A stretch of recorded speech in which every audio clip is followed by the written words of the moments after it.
we're gonna go off of this. Yeah, this is working now, right? It was working out last night. Yeah. We got sound now? Salmonella? Breaker 5, breaker 5. Breaker 5. Just want to stand here. The heat. I know. I'm gonna move this other heater over. Yeah, smell this. Yep. Awesome. Cool. Okay, well, it's the best we got, so. All right. I hope this works out for you guys. We're working on these. This is our microphone. Okay. Oh, this is so creative. Creative? Well, because it's like, it's different. Yeah, that's the word. I almost got it. All right, let's see. Yeah. No, I'm just making sure that all. No, I really did. We're always jokesters, so. Yeah. Hope it doesn't go off. Oh, wow. Okay. Work is work. Huh? That's insane. It's like the. Love Regency. You have to find other Oh, reasons. yeah. Oh. No, he just shot it. Shot it from the bottom. Yeah. Wow, can we go next year? That is the best way. And it's free. It's free. Where was it? Oh, Oh, really? Yeah, I was gonna say, because if it was without an apartment. Oh, Yeah. Especially if it's That doesn't show. I saw that, I learned you're not supposed to do show that. that he's not gonna make it, but she's gonna make it. So is your cat stopping? Yeah. How can you see them? Yeah. Baby and what? And baby. Oh, and you're then texting. Oh, the boys, okay. Yeah. They get the soft ones. Yeah. And it just worked out that those used to be. Oh, perfect, wow, there you go. Okay, we won't have everybody see. Yeah, we have This is exquisite. Yeah. Wow. Exquisite. It's fucking Oh, you just take. Okay. I think you can. I think Cody's the only one that's on right now.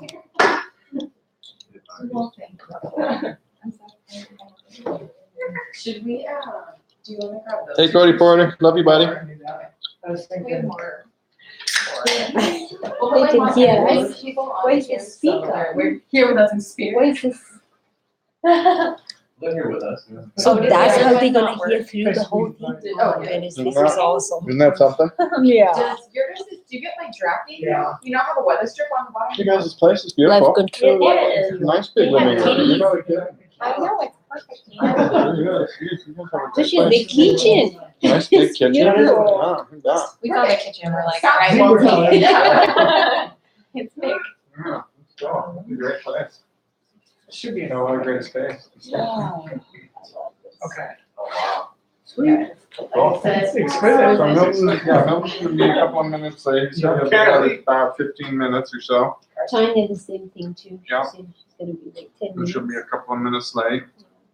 Understandable. Yeah. Parking was not unfavorable. Would you like to manage it all? What did you Yeah. How long have you guys been married? 4 years. Something like that, yeah. Oh, yeah, it was like a year before we met you. Yeah. This picture looks like you just got married yesterday, because you guys are not aged. Aww. Right? Oh, I see. I'm like thinking We were very excited when we met you. Oh, the luck. I Who's like that? this Right. guy. Yeah. Quiet. You think pretty quiet? Frustrated. That would be frustrating. It's really hard, wouldn't it? What happened to your first?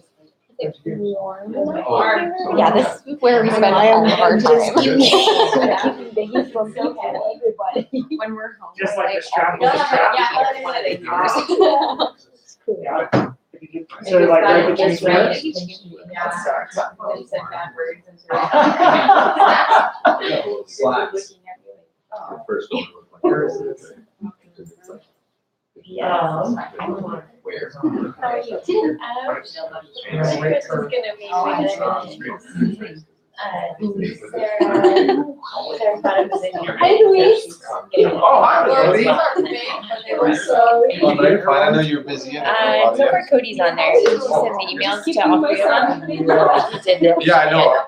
That's why I couldn't find it. Yeah. Appreciate it. Alexis is a good company. Yeah, it looks like.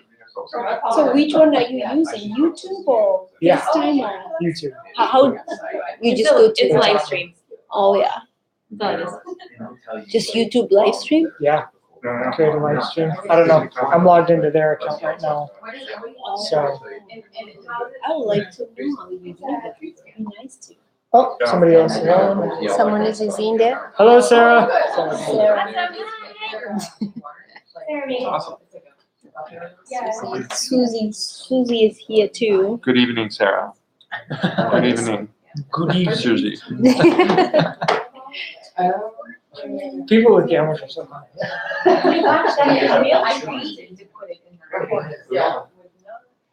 Oh, yeah. We almost just did. It's She put up a real. different one in Can you believe it?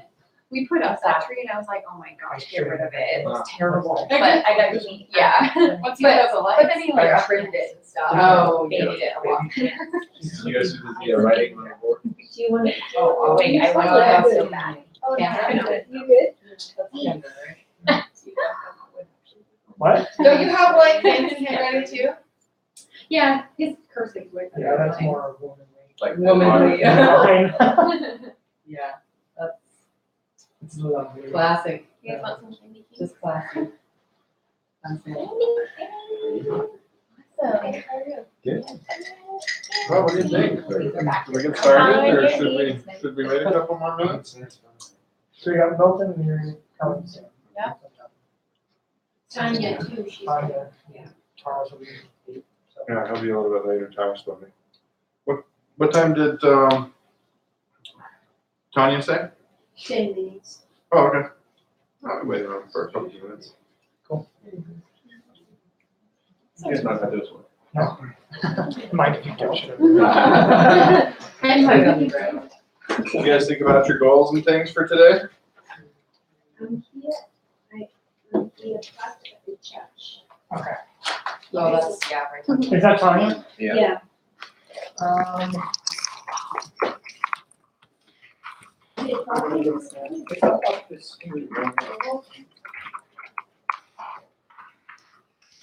What do you think?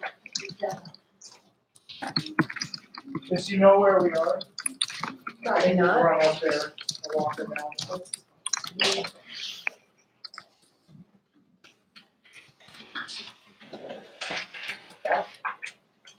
Yeah, that'd probably be best unless you want to get it.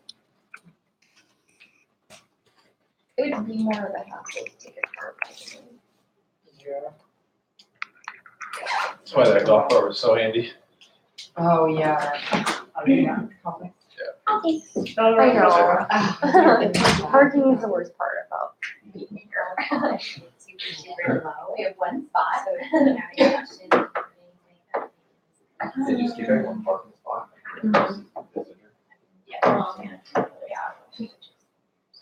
We're not even supposed to. Park.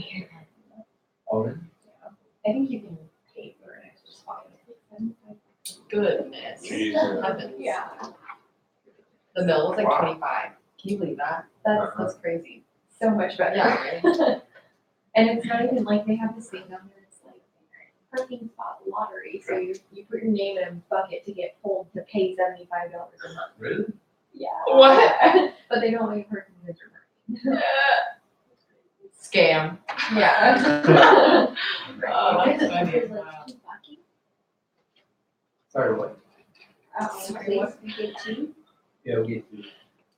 Those three. I mean, Why? makes It's not sense. free. You pay rent. Right. It's not- it's for you. Rent. They just don't tell you. We usually get free. We have to do that. 20 unless a lot of people start. Oh, yeah. But they're covered and then you get paid covered. Whereas 45. Yeah, that's how it was. For the kids. Yeah. No, it's not bad, I mean. But I just, Why do you want? part of it. Yeah. It's also, like, they don't have, like, our place, they try not to have any vacancies. So, so I mean, I think they do go just. Sometimes, yeah, so everybody has cars. Yep. Very good. Make it clear. Clear for Cody's world. It's hard to It's really Everyone. Yeah, yeah, you Yeah. never have to worry. I know, I don't remember. Yeah.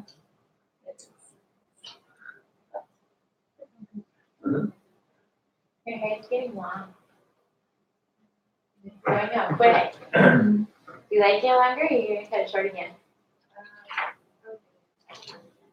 Kind of in that place right now where I kind of like it, but also I kind of like the back of it not fitting on my shoulders. I don't know. You have kind of the same haircut. I love that. Yeah, but you got long hair. It's like cow. Yeah, it's not really long. I get that a lot.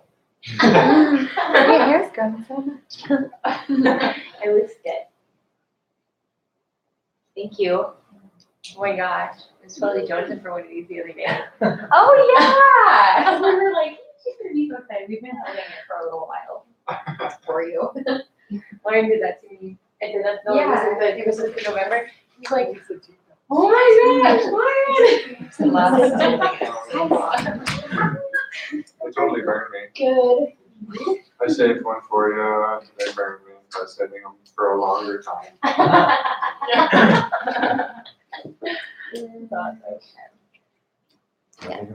Thank you. Yeah. Good box, you gotta see us right now. They can hear you. What's up, Montana? Hey, guys. Yeah. Weird when they can't. Right, but when I was like, We already verified that they can hear us. Yeah, they were watching. yeah, that's what they're Right, doing. okay. They get sound on more. Sure was, yeah, great, that's great. No, I guess not. Hi, Tanya. How you doing? Good to see you. Oh, you're cold. I know. It's cold out there. Are we gonna rock and roll? What's that? Yeah. Thanks for being patient, Montana team. Thanks, guys. Sorry it's late there.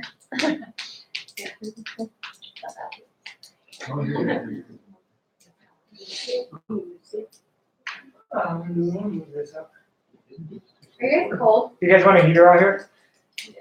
Yeah? Yeah. How about you just do her a favor and set it right next to her feet? Yeah. Good to see you. She's like, oh, that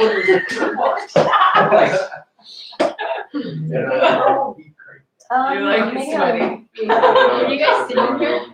I know. We can sit wherever. We don't have that big. How about you sit right there? Yes. Oh, yeah, right in front of the ear. Don't put it next to the other ear. I'm putting this in that way. For her feet. Maybe you guys need- Yeah, we're good, no. Help yourself, help yourself.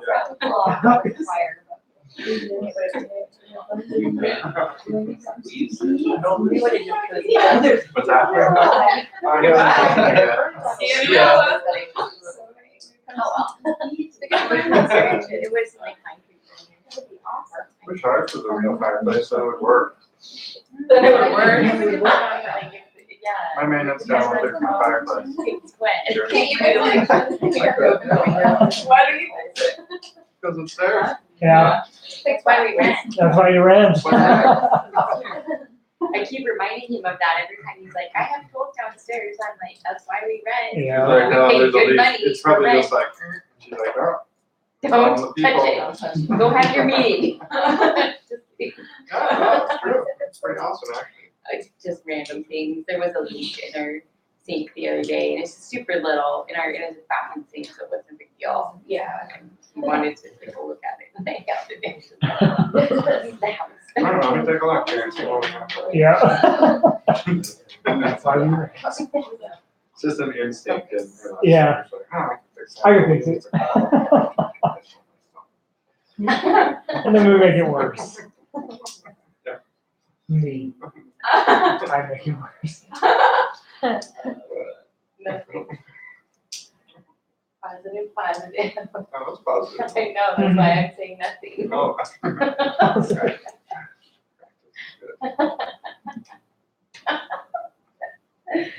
Oh my goodness. Yeah, of course. And does anybody else need a pen? I have a couple colors. We are good. All right, so they're about 10 minutes out, so how about we get started?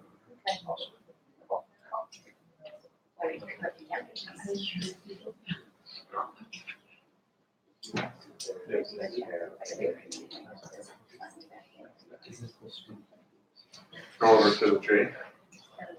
You bet. Yeah. Do you need a seat change? Sure, sit next to her. I'll sit next to her. Right in front of here.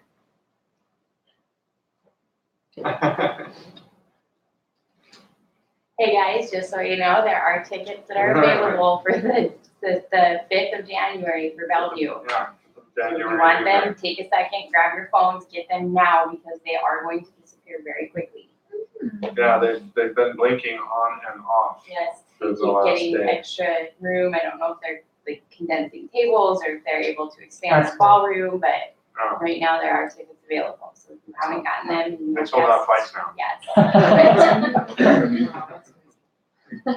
Which now, you guys know, does everybody know who's gonna be here? Is everybody loved? So, Exciting. Trevor and Lexi Baker and Glenn Joy Baker are gonna be doing the Bellevue swing.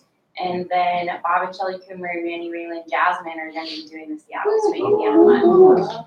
Yeah, it's amazing. That's so exciting. And awesome for Montana, Ty Rustrum, Ty and Ann Rustrum, and JD and Lori and Julie are doing Montana swing, so it's gonna be amazing. So awesome. Hi, restaurant. Oh, my God. I Yeah. know, oh my goodness. Oh my goodness. That would be awesome. Are they paying out like 22 performance bonus checks right now or something crazy? That's awesome. It's insane. That is insane. Yeah. 30 even. Yeah, It's amazing what people are doing right yeah. now.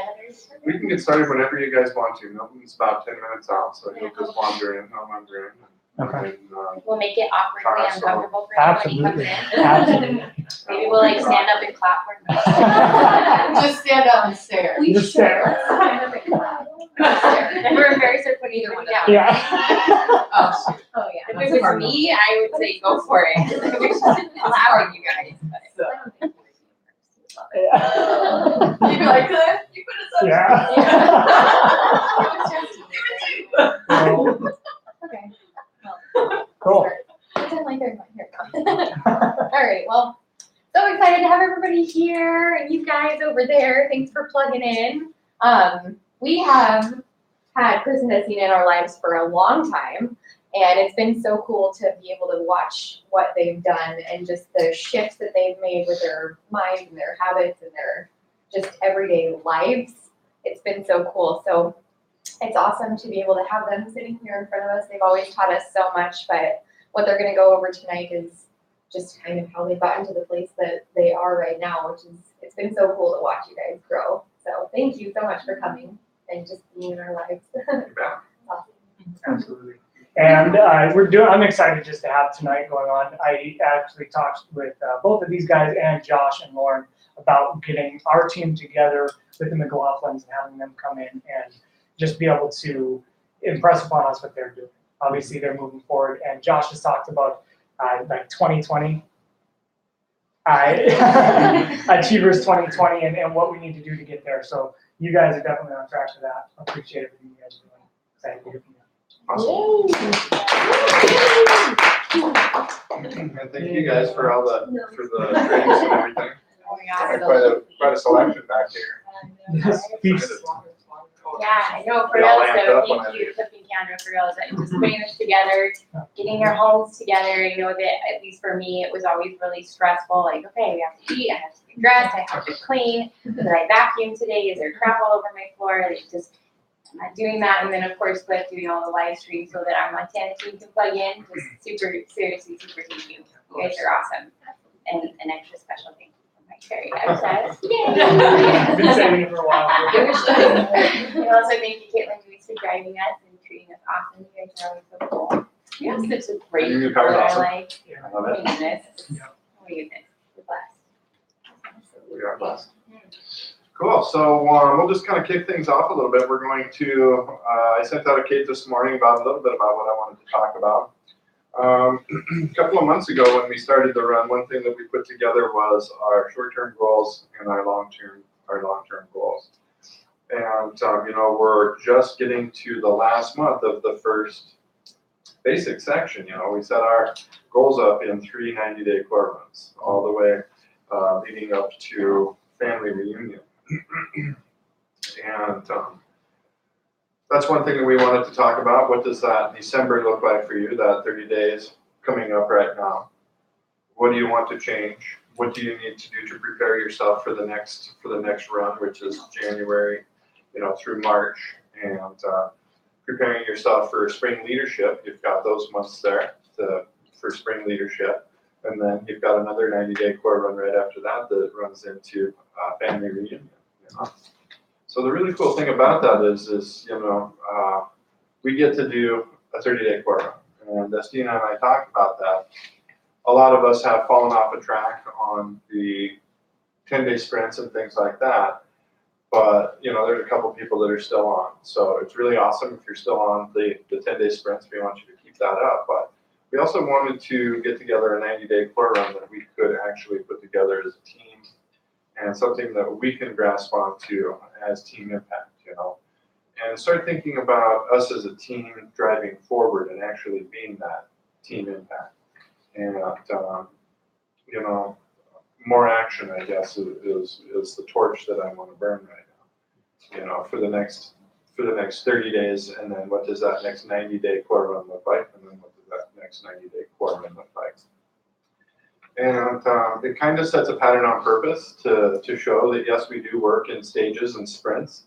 Like one thing that we're challenging ourselves on right now is a 10-day sprint. We're doing 10 names and numbers in 10 days. And it's outside of the core run, right? But it's also within our core run because, we're running right now. And every single day we are clearing our gates, doing all the stuff, checking off the boxes. So anything that we add to that is just, gravy. So 30-day core run is awesome. I think that we should put it together as a team so that everybody can be involved with that, and also everybody can have ownership in that when we launch it starting tomorrow morning. And that's kind of the direction that I wanted to take. One thing that's really, really important to me tonight is also that culture piece, just like Cliff said, getting together and creating more of a habit of getting together as a team. And just creating better communication habits and things like that as well. So with that, we will also create better habits within our own work lives, within our own homes. So I think that's great. Cool. We're also going to be taking a look at some taxes and some basic bookkeeping and some basic nuts and bolts sort of stuff, because it's also a great time here to do so. So with that said, awesome, Montana. Good to see you guys. Although I can't see you guys. Glad you're joining in, and thanks again for getting everybody together. Awesome. Here's my beautiful wife. Doesn't she look hot? Like dessert. Yeah. Just don't call me a snack, okay? Cool, awesome. So, I'm going to cover the super fun, awesome, exciting thing of paperwork and taxes. Chris is always really great at chiming in here, so please feel free to do so. But, I just want to kind of go over the basics, just because it is that time of year. Hopefully you guys have been really good, like me, and have everything in order and ready to go for the accountants. It's not too late though. So I just wanted to kind of talk about just a few basic things to really make sure that it's not even about being able to get the most money that is, allowed back to you as a business owner, but really I think for me especially, it's been the biggest thing of making that transition into the business owner mentality. It's really easy to get in this kind of mentality of this is cool, like, we have a business and we're entrepreneurs and we're doing, we're doing something great, but like to really truly take that business owner mentality and apply it to all areas of your life.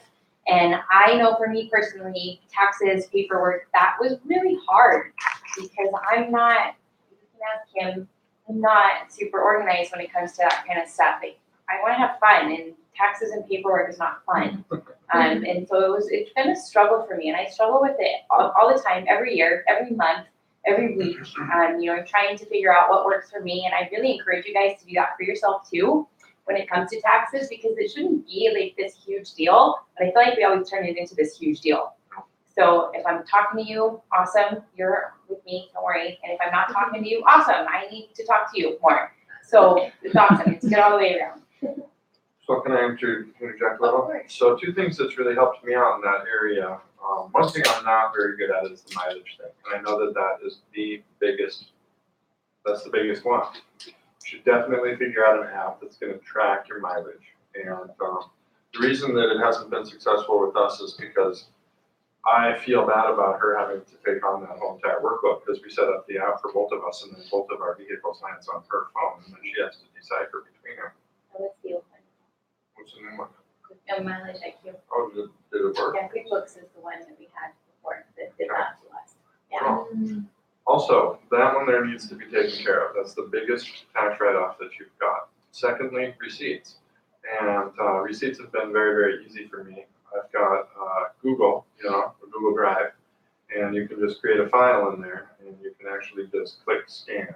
It just scans the receipt for you, puts it right into that file. So no matter what it is you're buying, no matter where, if it's a dinner or something, or a coffee, or you can just click scan your receipt, toss it in the garbage, you don't have to keep it. And you can keep that file all year long, and then you've got an entire file.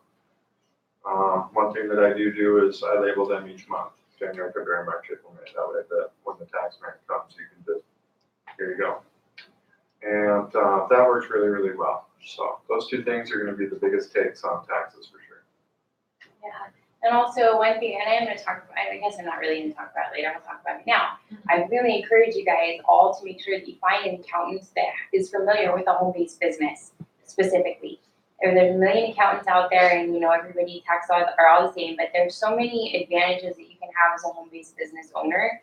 And I'm super grateful that we were able to find just an incredible man that has huge knowledge, not only with that, but with the Amway Corporation in particular. And he's just been absolutely awesome for us over the last 3 years now. Oh. This will be our 4th year using him. So do your research. Don't be afraid to ask for those recommendations. Find out somebody who really, really knows their stuff and who's going to help you be able to take full advantage of that. And also, it would be a good idea, because I don't know exactly where the laws are as far as receipts versus what you do have to keep and what you can have electronically. I only know this because of what we're doing in my job right now, which sucks. But there are some things that they will, like if you were to get audited, that they are totally fine with having electronic documents of, and there are some things that they still require paper. So just to double check and make sure that whatever way you're doing it right now is the right way to do it. Obviously we pray that none of us ever get audited, but it is what it is, and if it happens, we just want you guys to make sure that you are doing things right and legally and just the best way possible. We're gonna hold off for a second. Yeah, medical was a big deal as well. Oh my goodness. And we had to have some of those receipts. I think that has to do with the dollar amount. Yeah. Yeah, so that's cool. Hi guys. If you plan on using it as a tax write-off, say that. Save your Hi receipt. Gal. What up? What up, Hi. girl? Sorry we're late. That's all right. Hi, Yuri. Hi. Yeah, this- And I'm like, where should I send?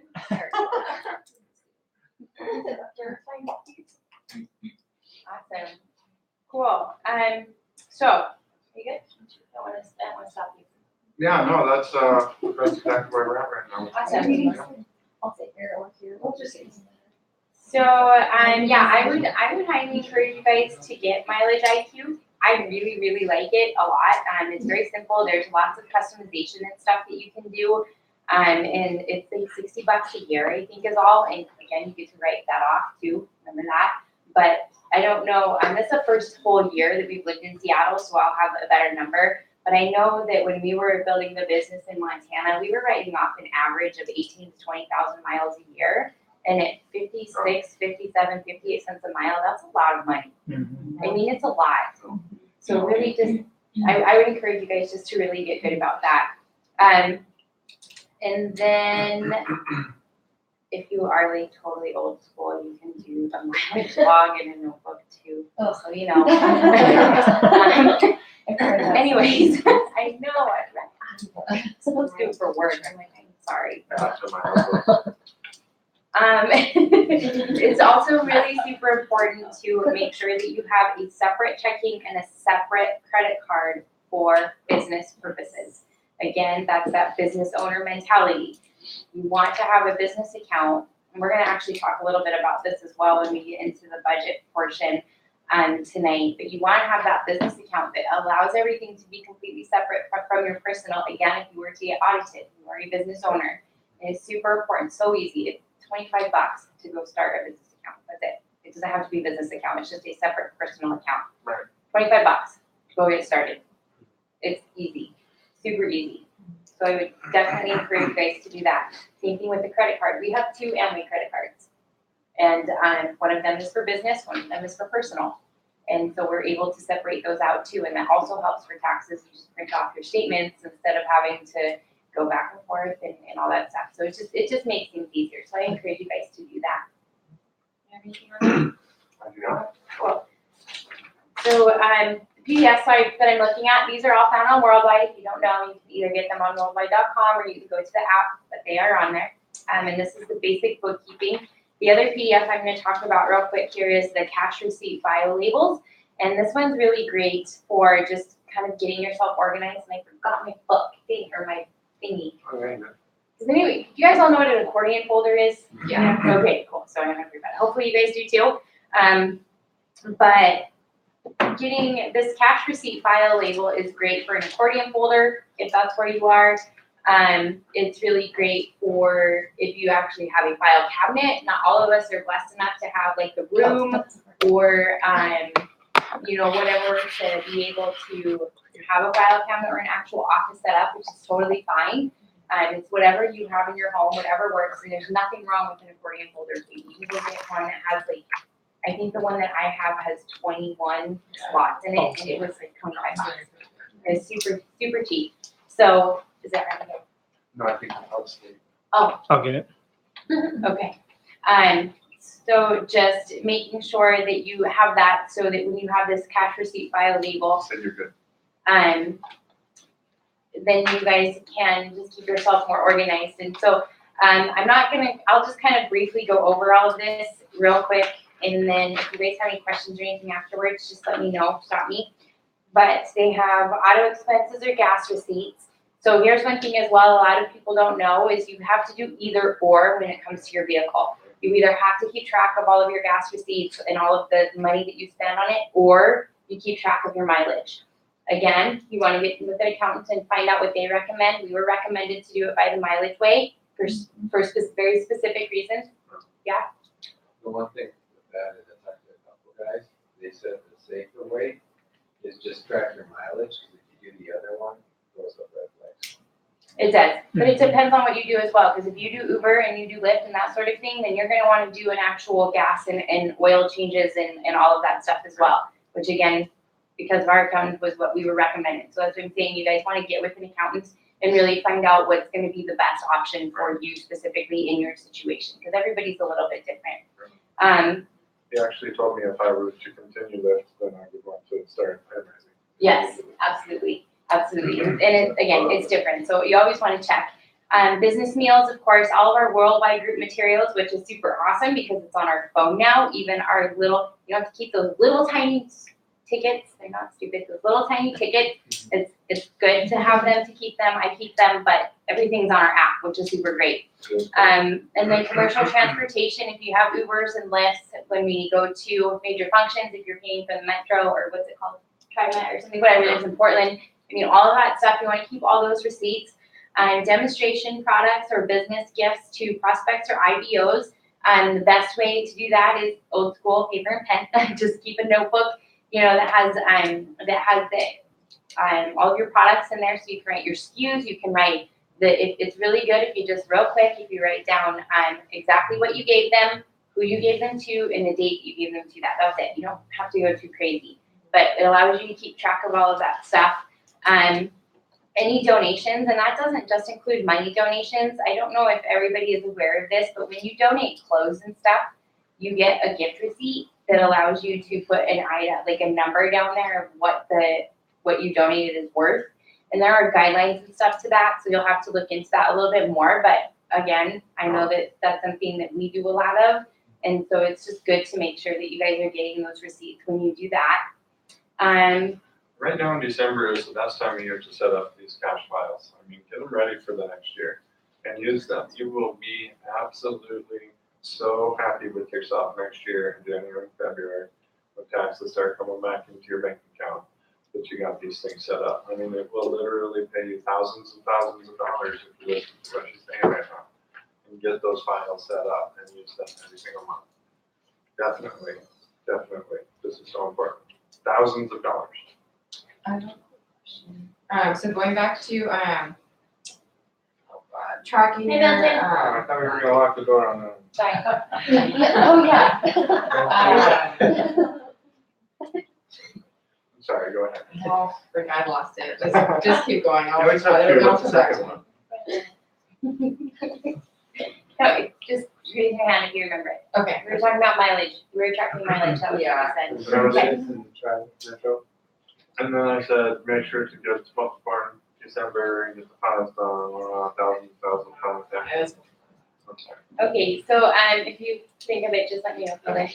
Do subscriptions and renewals, that sort of stuff. If any of you have those sort of things, there are some things like I know we have a Google Drive we pay for. It's like $2 a month, and we have storage on our Apple account, iCloud account that's $1 a month. Like all those little things, they all add up. And also, again, we keep those separate. They go on our business card instead of our personal card, that sort of thing. Entertainment, both away from the home and in the home, you have to be careful with that. Again, knowing laws, sometimes you can, for example, if we were to go out with Caitlin and Louise and go get a glass of wine, I don't believe that the wine is something that we can write off. Like you can bring it back to your house or something. It doesn't matter. I don't think at all. And so again, if Check the laws, right, of course. if you guys have meals and stuff, I don't know that stuff, so you need to make sure that you check, but also keep track of that stuff. Having a good tax guy is awesome. Yeah, We oh gave my all of our goodness. receipts to the tax guy. He's like, well, in Montana, you can do half of your meals, and over here in Washington, you can't do half your meals and you can't do alcohol. I mean, it's just a little bit different. Yeah. No matter where you're at, so having a good tax man is the way to go. So for Phil, do you guys is it like in your best interest to write it down and send the receipts when you fax him all that stuff and he can do with what he needs to or Have your totals together. Yeah. Okay. Why don't you send me a cake Okay. on that, just because Yeah. we do go to the same Okay. person. Do you guys send receipts for restaurants and stuff? You want him to charge you $1 million, then yes. Send Oh, them a really? box, Okay. yeah, send them a shoebox if you wanna pay $1,000. And it sells cheap with all the cash receipts. Well, yeah. Exactly, yeah. Yeah, or all your receipts copied onto a No. not No. a That's when regular I paper? do the receipts with the scan, because at the very beginning, when I label them, I do $12.97, blah, blah, blah. So I don't even have to open the receipt. I can see all the totals right on the front of it, right? And then I can just add them up, and then that file is called 312 November. So I know what the number is, right, for that Oh, month. okay. And then that's all we have to give to Phil is a number. And Okay. if he needs to see that stuff, we've got it on digital backup for him. Right. And we just thumb drive it, the whole thing. Yeah, and I'm gonna come back and talk about what he was just talking about there here too. I'm gonna keep working through my list here. Entry fees to all the functions, like I was saying, those little tickets. Oh, everything. sorry. No, go ahead. Sorry, that was what it was. When you talk about the app and you keep the little steps, but they're not really super important if you have the app. How do you track the app?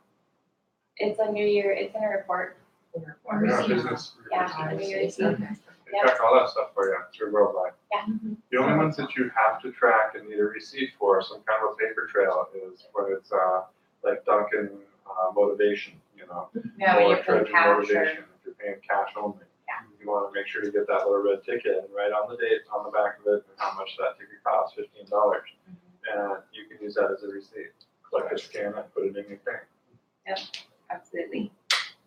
If you have any hired help, I know that, I don't know if else look at. So if you babysitters, for example, you know, Cleaners. yeah, if you hire somebody to come and have that comes to clean your house like once a week, or I mean anything at all, and that's something I think that we get into as you start to have like families and that sort of thing, where you're starting to hire help. And again, there's better ways. There's ways to do it and ways that you don't want to do it, so that you make sure you have a paper trail behind it and that sort of thing. But just keeping track of all of that stuff. Miscellaneous stuff, of course. There's everybody's always got something that's a little bit different. Any office supplies, any parking, if you have to go get photocopies, or for, I don't know, like for the Christmas in November event, if anybody went and made flyers or anything like that, all that stuff can all be written off. I know for us, something that we actually do a lot of is pictures, because we get pictures printed off at Walgreens, and so, keeping track of all that kind of stuff for our dream boards and for our refrigerator and that sort of thing. Any postage, of course, prescriptions and doctors. Really? So you mentioned features? Yeah. Is that like you can write that off or you cannot? As long as it's business pictures. Again, now that's kind of where that integrity thing comes in. You're awesome. I'm not worried about it. If you're printing off pictures for dream boards, for your Office refrigerator, for your anything like that, absolutely you can write that stuff off. If you're printing off pictures for Christmas cards for your family, probably shouldn't write that off, But yeah, you just keeping track of those things. Absolutely. Yeah, absolutely. Through anything, it doesn't matter. Yeah, Any other yeah, anything. Just a print or. Yeah, you anything, you write our ink. all that you can stuff, write that's off all your goes ink and into your your paper. office supplies, absolutely. And your prescriptions and doctors, now it has to hit a certain point, again, tax accountant again, it has to hit a certain point every year in order for you to be able to write things off. But you want to keep track of all that stuff. Any promotional materials, any sort of rentals, like if we're renting rooms or if you have to rent chairs, which I know sounds weird, but people have done it, projectors, anything They like make that. the chairs in Missoula. Yeah, we did. And then a couple of things that aren't on this list that I feel are really important is, first of all, you need to have a calendar, whether you do it electronically, whether you do it paper, I don't care. But you need to have a calendar and you need to have addresses on your calendar. That is super, super important. And I just print my calendar off for the year because it has all of my stuff and I put it in with my tax things, but it also matches up with my tickets. And so everything is super important, especially for your mileage. You have to show that you had a meet and greet with this person on this day, at this time, at this address, if you were to ever get audited. So it is super important to make sure that you guys are keeping really good track of that in all of your calendars. I actually go through, if we get no-showed, or if we get rescheduled, before anybody leaves for that meeting, I completely take it off of our calendar on purpose. Exactly. If we get no-showed, then obviously it stays on there because you still went. But, just keeping really good track of your calendar is a big, big one. Using products that you use to clean your home as well, specifically that you buy from your business, all that stuff is a write-off. And a lot of people don't realize that, I don't think. So any cleaning products. Can you just include that in your ditto? I guess if I were to, so I sent in my ditto, how much I did for January through December, and then I just wrote the amount in there, and then I added in the list that we get in the box when we have that. Is that I'm not 100% sure. Because our cleaning products would be in the ditto, so. But you can't write off your whole entire ditto every month. You can't? No. Oh. That's for personal use. Yeah, The things that you personal can use stuff. write off for the bars that you give to somebody yeah. else. Yeah. The cleaning supplies, you can write them off probably one time a year. I mean, it's not gonna be a bunch of, one bottle will clean your house for a long time. Yeah. So it's pretty minimal, but I mean, the reason that you can is the fact that You have a home you, business. exactly, we're all here today with the Canada's home. They had to use cleaning supplies in order to clean the house, right? It's also why they get to write off this percentage of this living room as a part of their business as well, because we are all here, they're using it to build their own business. And it's not that you're gonna write off your whole entire ditto and all that kind of stuff, it's just that all of these little things add up. Yeah. So, you know, pick and choose. You know, I mean, we order our cleaning supplies in. I don't think we've ever written them off as far as our cleaning supply is concerned. But stuff like makeup too. What's that? Makeup? Yeah. If you give it to somebody, yes. Okay. If it's But for we're personal wearing use, makeup then you too. cannot. That's like clothing, you can't write off your clothes. Exactly. Okay. Yeah. Go ahead, Milton. And samples. Yeah, I have a question too. Like, so the cleaning supplies, we basically maybe order it like once every 2 months. Mhm. So you write down the total amount of the product. How do you? I keep track of that. Yeah. I keep track of that. 'Cause you get the sheets in your box or your order. I keep every single one of those. And I actually go through with 2 different highlighters. One of them is a personal use highlighter that I get to write off products for that we use in our home or anything like that. Products that we give to our upline, like having excess for Josh and Lauren, that sort of thing. The other one is the one that I use for the other color that I use for my highlighter, I should say, is products that we give away either as a gift or as a sample. And so I have 2 different ones. I don't know that I necessarily need to separate them. That's just how I've always done that. One of those like little questions. It takes me 2 seconds to do that. But then I just I keep those every month and put them in a file. I take the time to highlight, this is for personal use that I'm writing off this month. This is for gift samples, donations every month, and then it's just in my folder and I add it up at the end of the year. Okay. Because the total of that product is on your sheet. Right. So is the points, all of that stuff, everything is all right there. Yep. You have anything else? No, that works just as good as a receipt, for sure. Do you guys have anything on that? Sorry, if we're not having meetings in our house, but we're using the cleaning supplies, does that work? You have to clean your office. Yeah, because you're probably writing off a percentage of your house, Yeah. right, for having a home-based business? Well, if we don't have a second bedroom anymore. Doesn't matter, I'm gonna talk about that actually next. Yeah. So outside of the products that you use to clean your home and the products and gifts, I encourage everybody to have an area. If you don't have a room, have an area in your home that is dedicated to business. We have a lot. Right, so do we. Absolutely, I mean, So do truly, we have our whole entire second floor and our basement bathroom, we legally can use as a tax write-off. Because we have, our kitchen obviously is just kind of up there, but our front room, and then, that's also why we moved our office upstairs and why we have our dining room set up as our war room. Wasn't there something about not having a couch in the room? You know, if we ever needed to, we could sure move our couch pretty easy. Right. Yeah. I'm not sure how that works, but you're right about something. Yeah, you know, you definitely need to be careful with stuff, There are obviously. offices with couches in them also. Yeah. Right. I know, like every other office in my office has a couch in Right, it so that everybody can take naps. But I really encourage you guys to do that. Just have an area in your home that is dedicated to business, because that square footage of that area, with the formula of the total square footage of your home, again, tax accountant, it allows you to write off a portion of all of your bills that you pay, a portion of your rent, your power, your water, your sewer, your trash, your gas, all of it. Cell phone bill. All of it. Your internet is also write off. Your cell phone bill is a write off. If you buy new phones, a new computer, any sort of new technology that you use for business, all of that stuff is a write off. All the Bluetooth, all the earbuds. All that. How many of you have bought at least 4 chargers this year? Yeah, I mean, seriously, whether it's a charger, whether it's the plug-in that goes to the charger, I mean, we're always buying crap. That's the earbud guy. Oh my I have gosh. 75 earbuds lost all over the place. Again, and then all of a sudden they all show up.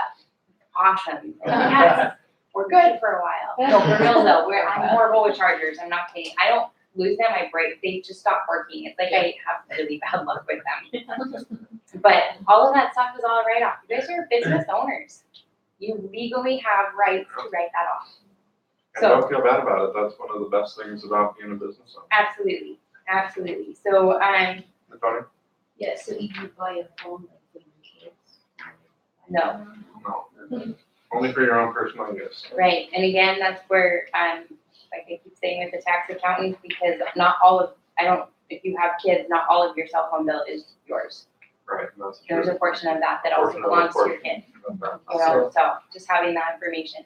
So like, for example, ours, phone bill, the whole amount would be right off? Is it only you guys on your account? And yes. Okay.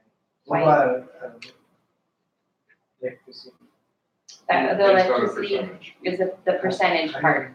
The accountant will help you with that. Oh, Yes. so how do you find the like, portion of the apartment?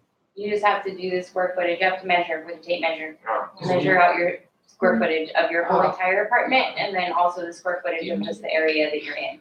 Because we have like a laundry portion, and then our vitamins and two cabinets.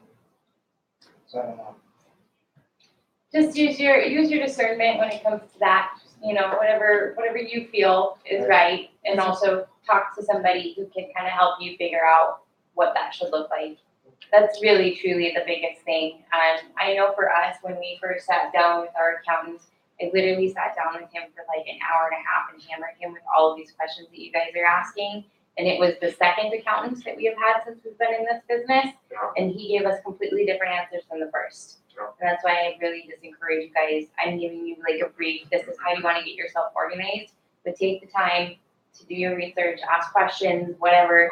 Find somebody who's good at this, at the home-based business stuff, so that they can really help you get that full advantage that's owed to you. And the second accountant charged us at least $200 less, and Yeah. we got back at least $2,000 more. You need to know who. You need to make sure you're going to somebody who knows what they're doing. Yeah. Absolutely. That's a big deal. Awesome. Any more questions on taxes, paperwork? Cool. That's crappy stuff, by the way.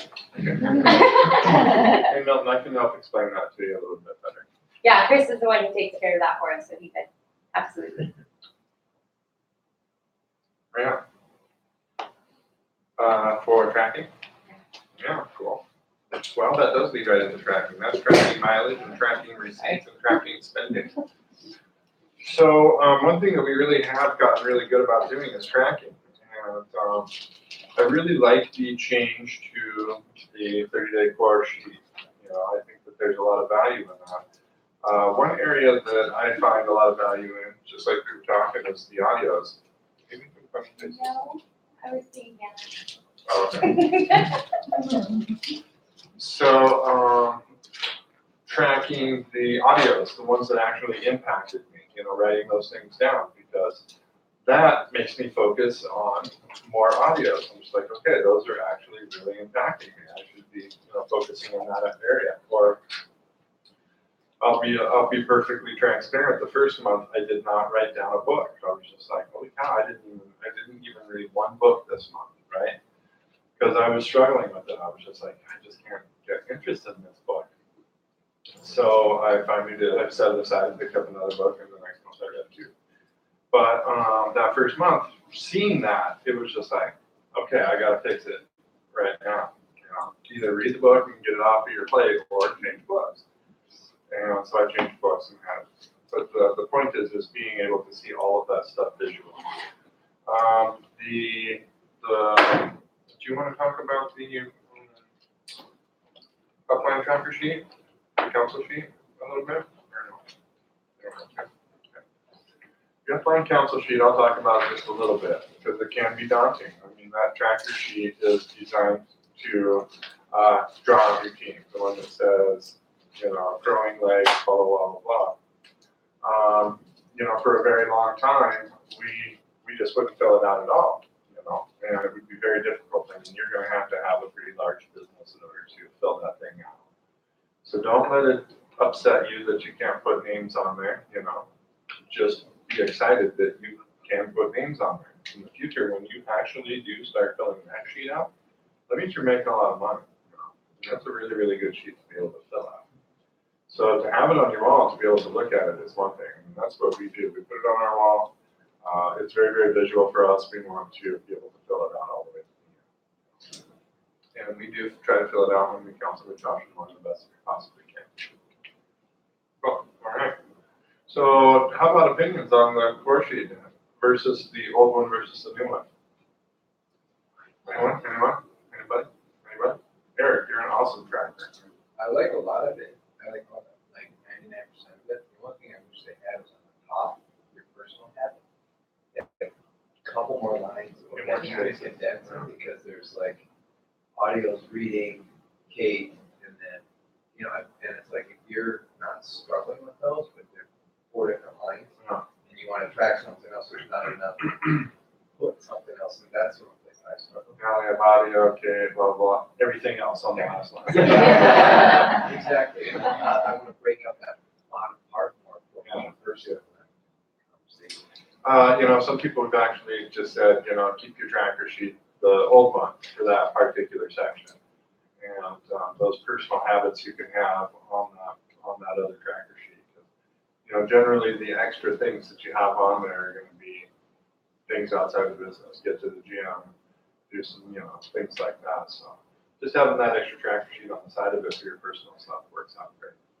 What about whiting some? Get to the gym. What's that? What about whiting some of them out?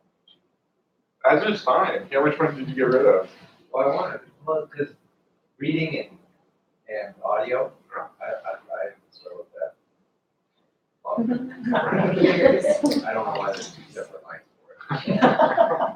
I agree with you. I like that mentality. Yeah, me too, it's great. The- And honestly, Eric, you're the most consistent with your reading and audio of anybody. Okay. Absolutely. And then, clearing the sheet, it's just, I wanted to put it all one line. Yeah. Because I struggle with the conversation. The reason for that is because the rest of us struggle with reading. Yeah. Yeah. That's the truth. I think it's awesome that you write those out and use it to your advantage, because that's not an area that you need to work in. I think that's great. And just fine, absolutely. I need to keep audio online. Yeah, tracking's been a game changer for us. I'm pretty sure that everybody's been to our home now. Sorry guys, we'll send you pictures. You guys have seen our war room that we have set up. We have like 14 whiteboards in there, and like all of that stuff. And not everybody can do that, and we don't expect everybody to be able to do that. But again, with that business owner mentality, you got to figure out what's going to work for you. And if it means keeping that other tracker sheet in addition to this tracker sheet, that's fine. I know a lot of people also really like the electronic trackers that they have on their phones. One that you check the box every day and it totally it up for you that you can customize. I mean, do whatever you need to do. And I encourage you guys to just get really, really serious about tracking. And I definitely want to be able to talk about that a little bit, just because, like I said, it's been such a huge game changer for us personally, and we just want to share with you guys, some of the things that it's really helped us with. And one thing that I have to say that I really love about the new core tracker sheet, was that it has you put down the audios that impacted you, just like Chris was saying. For me, that really helped me start to build my Band-Aid list. Everybody talks about what are those Band-Aid audios, and I can share with you mine, but let me tell you something, mine's not going to be the same as yours, period. It's just not. And so for me to be able to start just really putting those audios down and really keeping track of them, I was able to start creating, little folders in Worldwide or wherever, and I was able to start making those Band-Aid lists, or Band-Aid audios for myself, which was really, really helpful. And then another thing that I really love too, hey, how are you? Oh gosh, you're fine. I really like also that it has 10 slots in there for starting the process, because what do they say? Show 10, sponsor 2. Right? If you really want to get momentum in your business, you have to show 10 and sponsor 2. And this puts it right in front of you. How are you doing with that? We had to get serious with ourselves. We were not hitting 10. We were at 8. We were doing 2 a week, just like the challenge was. We're like, we have to step it up just a little bit more. And so really getting to the point where you're putting 11 and 12 and 13 because you ran out of room. That's truly where we want to help you guys get with this. And then the other thing that I really love too is how it actually has you put down the functions and the meetings that you attended. Because as you start to get a little bit of momentum, maybe you're not getting, business partners launched, but you're starting to get people through the process a little bit. You're going to start putting down meeting number 3 and meeting number 4. And it's so cool. Like the feeling of doing that is just really awesome. You get to be proud of yourself. And it's like this part of the tracker sheet for me is, I'm a visual person, and I'm like, okay, I want to visually pat myself on the back. So I get to do that with this, He's a little bit different than that, and that's totally fine. So you know, I really do love this tracker sheet for that. And also, again, just like Eric was saying as well, we use our whiteboards. And we actually have it written up on our whiteboards. We're tracking our monthly meet and greets that we're doing, and we have the total numbers of those. But also for every month, we also have our quality conversations, our message drops, our make people awares, our numbers, and then we list out the names of the people that we have meet and greets, and that's on our whiteboard. And we're updating that every day between the two of us. You know, and we're tracking that stuff because it's not on here. But we know that that is like vitally important to us getting that momentum for us. And so that was something that we started doing, and more me than him. Again, visual person. I want to see it. I do like pen and paper in some things, and tracking has been one of them. And you know, I also know that for us as well with this, I don't want to call it a diet, just the health, the lifestyle journey change, life change that we've been on, tracking again is huge. And again, we are completely different. He is like, he will electronically track every calorie that he puts into his mouth, and I'm like, man, I don't have time for that, you know. And so I'm just, Yeah. woo, woo. I have to give him new clothes because everything is falling off of him. You know, but I mean, truly, we have lost like half a person between the two of us in the last 2 months. And I'm not saying that to brag, but I'm telling you, it's because we started tracking. Are we going to the gym? If we're not going to the gym, are we at least taking time to like stretch a little bit, you know? And are we following, for us, the intermittent fasting is, again, just something that we really have kind of just adopted into our life. It's not something that we are never going to stray from, because that's not true. There are times where we're going to sit down and have popcorn at 9 o'clock at night and watch a movie. Or we're going to go out for a late night treat with each other, late night, date night, or whatever. Once in a while, we're going to have pumpkin pie for dessert at 8 o'clock at night on Thanksgiving. Like we're going to have those times, but really just getting in the habit of just following that and as best as we can, and just being good to our own bodies has been huge. And we had to track that stuff. You know, I drove my wife up to Midnight Cookies the other day to try it out. It wasn't midnight. It was night, but. No, I mean, truly, you know, we still do that kind of stuff, and we understand that this is just that life journey, just like with this whole business. And that's truly what it came back to for us, is this business is a lifestyle change. It is not just something, it's not something that you're going to do for a little while. If you truly are going to have that success, it's a lifestyle change. You got to track. And it's been the biggest game changer for us. You know, with that tracking sheet there, you know, the audios, it really has been. It reminded me that, you know, you can read, but you know, those audios fire you up. That's what connects you to your team. That's what connects you to what's actually happening in the trenches. You get to hear the stories of people going through it. And that's when you remember that you're part of something much, much bigger. You know, when you forget to listen to your audios, you end up on an island by yourself, wondering, you know, frustrated with a lot of stuff. Why isn't this happening? Why isn't this happening? All this work and nothing's going right. I found that those have been very, very valuable, and it was uncovered because of the tracking sheets. Yeah. Pretty cool. Yeah, we've just gotten to the point where we just track everything. Are we perfect at it? No. Are we ever going to be perfect at it? No. We strive to be okay at it every day. That's our big thing. It's awesome. The more we track, the more results we see. It doesn't matter what it is. I mean, it doesn't matter how we do it. Yeah, so I wanted to share that this is something we do like every beginning of the year. We have a notebook, which has been there for almost 2 years now. We write January, February, March, all the way to December, and then we write each month like 1, 2, 3 up to 10, so that tracks like how many meet and greet we do. So in December, then we come and go all the way through to see how many meetings and greets we did every month. And when you do that, then now you're now like complaining that I don't have the results, because you can track from January to December, like how many plans or how many meet and greet you did. And it has been very helpful, because you'll be just amazed. It's like there's 1 month we didn't even do any meet and greet. There's another month we did 5, there's another month we did 10 or 12. And that has been very, very helpful, just tracking from January to December. So let me ask you a question. When you started tracking meet and greets specifically, did you start doing more meet and greets specifically? Oh, yeah. Absolutely. If you want to track your reading because you need a better reading habit, it's going to work just fine. I mean, whatever you do track, you're going to get better at it if you're honest with yourself. Okay? That's true. That's really, really good. I like that a lot. It's awesome.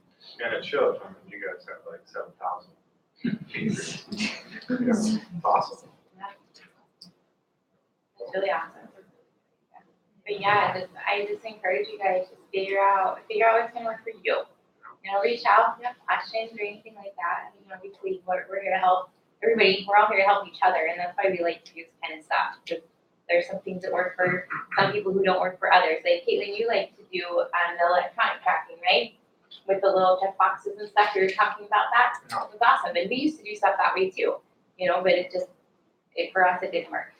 I don't know why. Right. I just turned off the notifications on my phone because I got tired of listening to it. Like, what a horrible mindset, right? You know, but it just didn't work for me. And definitely, I like to write stuff. I like to look, I don't know why, but I like to look at something in my own handwriting. I feel like I take it more seriously. I'm like, look, you wrote that to yourself. That's true. I don't know. That's why I write my affirmations as well. I write them with my hand, and I'll write them down. Definitely commits it better to your memory. Sure. And then a couple other things that we just really started tracking too was our time and our money. You know, the time budget was huge for us, just to get really real with things.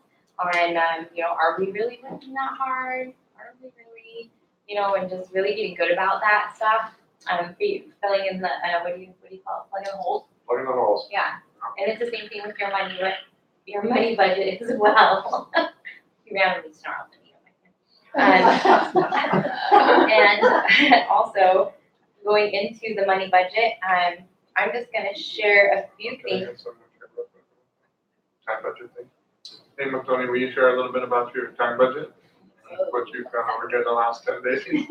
If you feel comfortable doing so. Yeah. So yeah, I was having trouble doing tracking my time. I was having naps, doing a lot of naps because I was tired. And then I said, I'm present. I was like, can you help me do my time budget? Because for me, I wake up at 4:20 and I'm at work at 5:30. So I'm then by 2, I'm done. And then I sleep. Like I said, I'm going to sleep. I gotta take a nap, which is a nap goes for 2 hours. My Chris sat down with me and showed me that, like, from after work and then from 4 to 10, that those are like 7 hours that I can be productive building the business. And I need to be in bed at 10 because for me, I'll go to bed at midnight and then I have to wake up at 4:20. And then now the next day I'm going to sleep.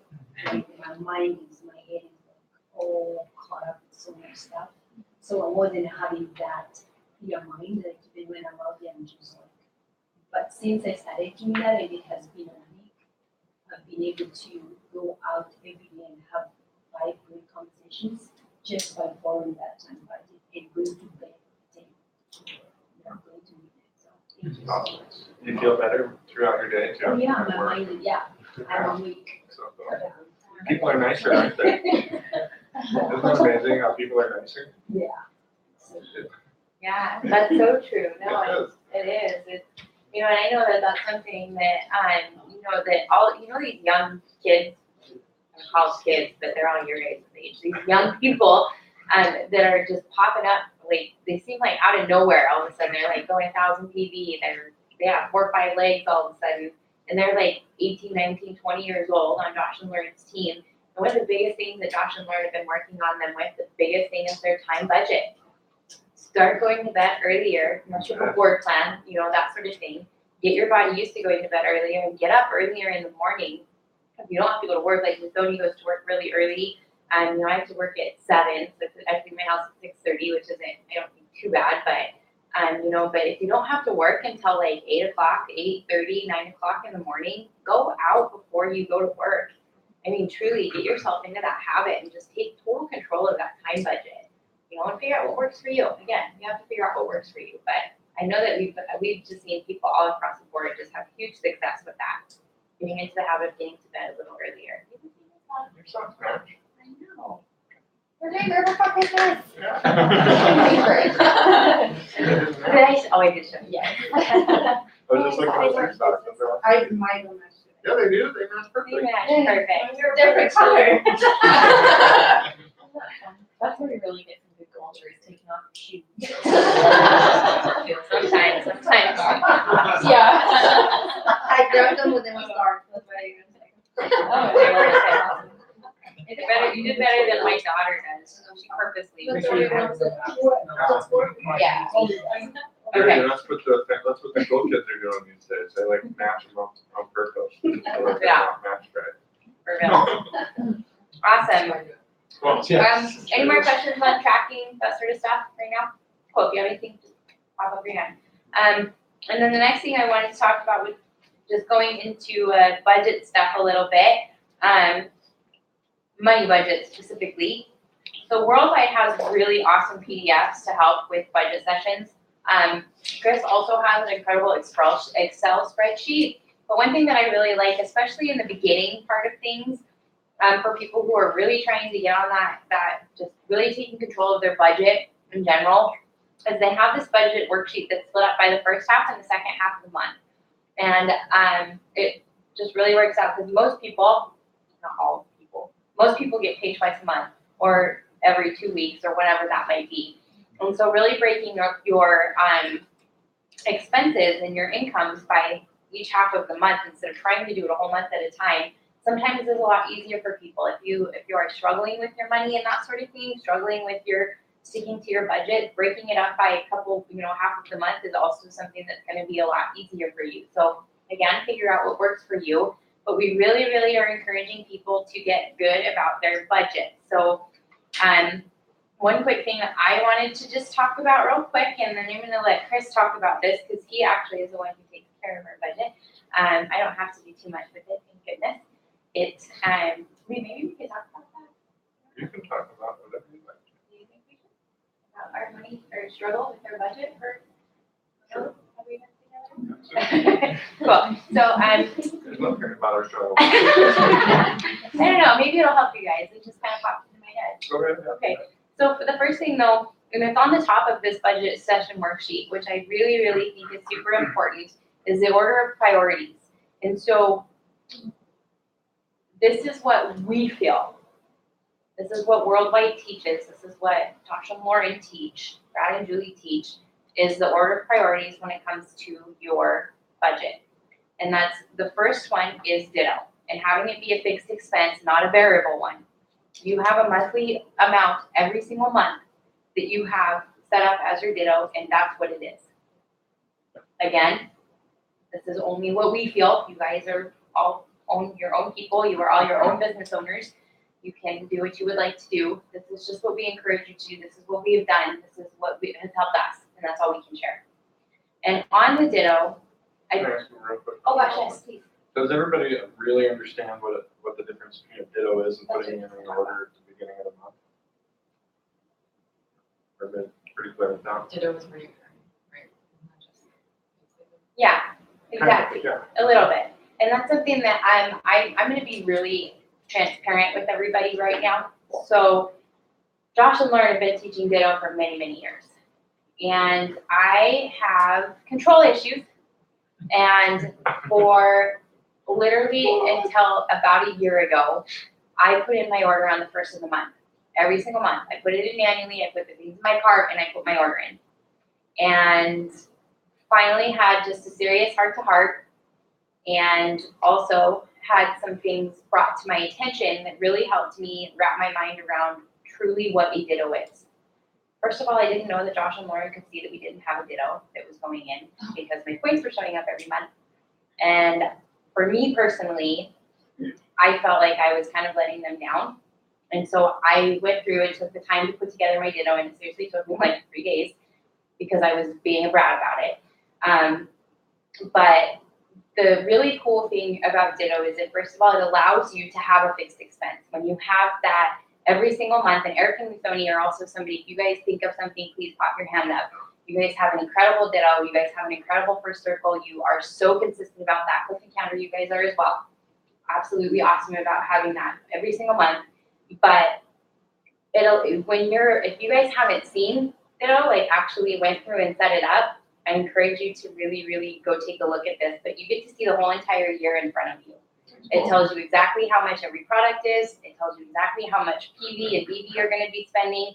It tells you all of that, and it doesn't include any promotions, which is really cool because then all of a sudden your ditto is actually less than you thought it was going to be, which is really awesome. But also, something that I really was told, and it just kind of hit me, like the business owner mentality thing up the side of the head, is that our ditto, if you guys have a ditto that goes through, it pulls on like the 26th or 27th of every month, right? Yeah. You guys realize that allows Amway to prepare for what is coming in the next couple of days when you have a ditto versus actually putting through your order. Mm-hmm. And so that's something that's really important. And it's something that worldwide has kind of, as you guys know, there's been issues with dittos going through on the first, and it's because of what Worldwide is teaching, but it's really helping Amway right now with the way that they are structuring their manufacturing plants, the way that they are doing all of their products, I mean everything, because they have this window of time every single month where they're like, okay, so this is what we have. You know, we have however many, I don't even know how many millions of dollars of products that are going to be pulling in 4 days. Well, and this is where first. It would be cool. It might be. Who knows? I guess I don't know that for sure. Cool. I mean, think about it. His business is 95% of Worldwide. I mean, think about that. Yeah. And Worldwide is the largest business that Amway has. So, I mean, that really is the way it is. The first of the month, you're Brad's team, and, you know, and then the second half, the last 29 days of the month, they're filling the orders for everybody else. Right. That's crazy. It is. And it's just, again, from that business owner standpoint, when you have 4 or 5 days to realize, oh my gosh, we don't have enough of this product, because people have their dittos ready to go instead of actually putting through their order, it makes a huge world of difference for everybody, because then our stuff isn't going on back order either, because they know what to expect, right? Yeah. So I just really encourage you guys to just take a look at that stuff. If you're like me and you're super stubborn and you just don't want to put in a freaking ditto because your order is just fine, just talk to me. I'll help you. I'll pay for you. So I'm just kidding. Yeah, I just want to be clear. So, if it's December 1st, say, and then I'm putting stuff in my cart, that's not called a ditto. That's just in my cart. Okay. Correct. And then you set up a ditto, and that's called a ditto. Correct. Okay. Yep. And your ditto, I'm pretty sure it's like the 26th of every month is when you need to have your ditto. Like, you're done. If you do it on the 27th or 28th, it might let you change it, but it's not going to change it. And it's really important as well to set that reminder on your phone. Have that business owner mentality. Set your reminder to go in and update your ditto too, so that we don't have the double and triple dittos coming out, because then that messes with your finances, and we don't want that for you guys either. You know, so just all of that little stuff. But that was something that when I learned that, it just hit my heart in a different way. And so I just wanted to share that. Yeah, this is also something else I wanted to share about and this we had from Norman when she was doing launching for the new people. So what we used to do, we would go and change our data like when it's almost like the end of the month, because there's some maybe products we decided we want. And Logan said that every time you do that, then it makes your data to take longer to be shipped out. Mm-hmm. So if you don't want that to happen, you gotta do it like a week earlier and just don't change anything. Because we used to get our order around 10 or 15, and it was like, wow, what's going on? But now when you change that, That makes so much sense. Make changes right at Like the day before. Yes. Every time you make a change, you get dropped to the bottom of the ditto too. Yeah. That's 15. Now I know. yeah. So now since we changed, our data gets on total fee. It's also why your ditto shows up early too. So what day do you guys usually do your ditto? We do about 5 days before the end. Yeah, 5 days. But like, for instance, like, our ditto came today. Ours said it did, but it didn't. Did not. Somebody has our order. I don't know where it's at, but it got delivered somewhere today. But So ours came today. Yeah. Somewhere, somebody has it. Yeah, let's see if I don't box it, access, I'm tackling. Just make sure it's not the couple at the end. Oh, yeah, There. we have some new IBLs moved in down this, Oh, wow. 2 houses down from us. Look at that. No, Awesome. worldwide though. I don't wanna hit ditto to death. I just wanted to share that with you. I felt it was really important. So, So ditto. just to answer your question really quick in a nutshell, going in and putting stuff into the cart is just simply that. Doing a ditto, it's actually just something that's set up every single month, and 5 days before you can just go in and kind of just change it up a little bit. And then it just goes through the same as if it were in your cart. The only difference. Something else that's really cool too is I was talking to Will and Kelly, and one of their big things is being platinum qualified on the first of every month. Yeah. Right?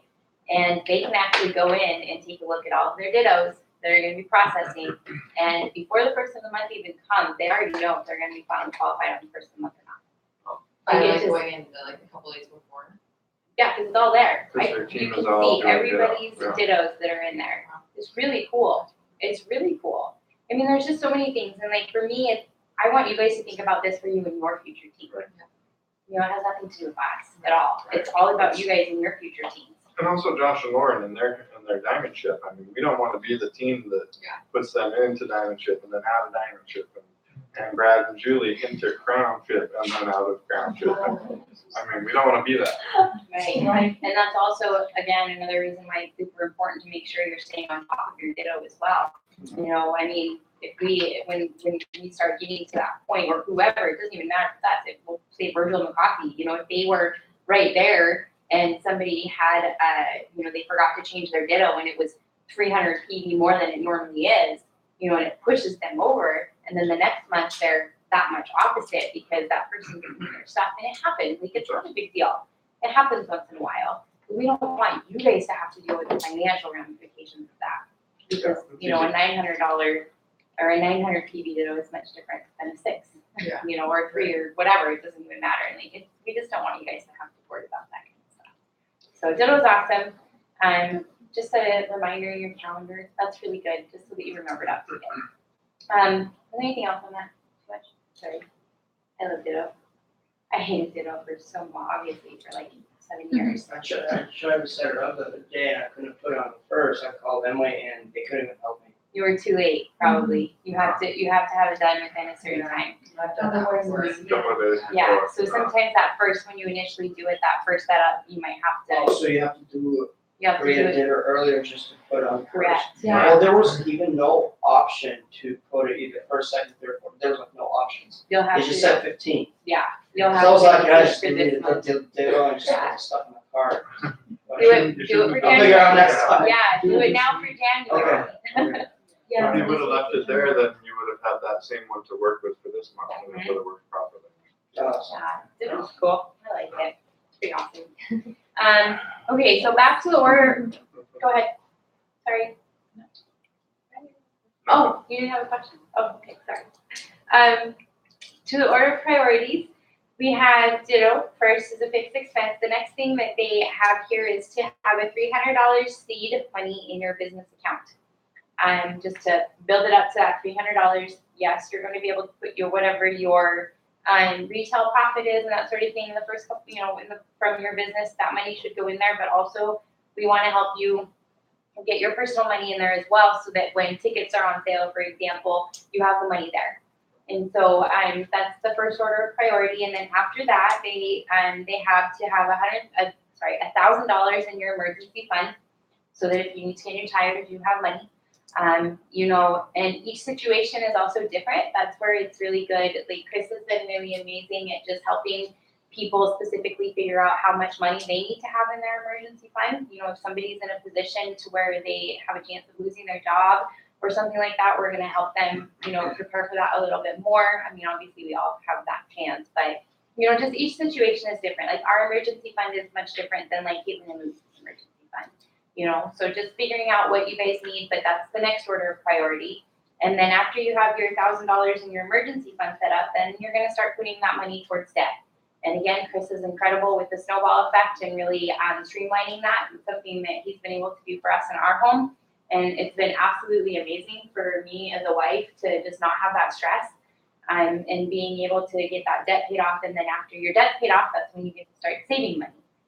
So that's their order of priorities on the budget stuff. And I don't know if there's anything else you wanted to talk about. So if anybody wants to go through budgets, you can reach out to me anytime. Be happy to do so. Absolutely. And one more thing I just wanted to hit on here too with this stuff, and this really goes for anything. It's not just budget with your money and stuff. Just remember that we're only perspective.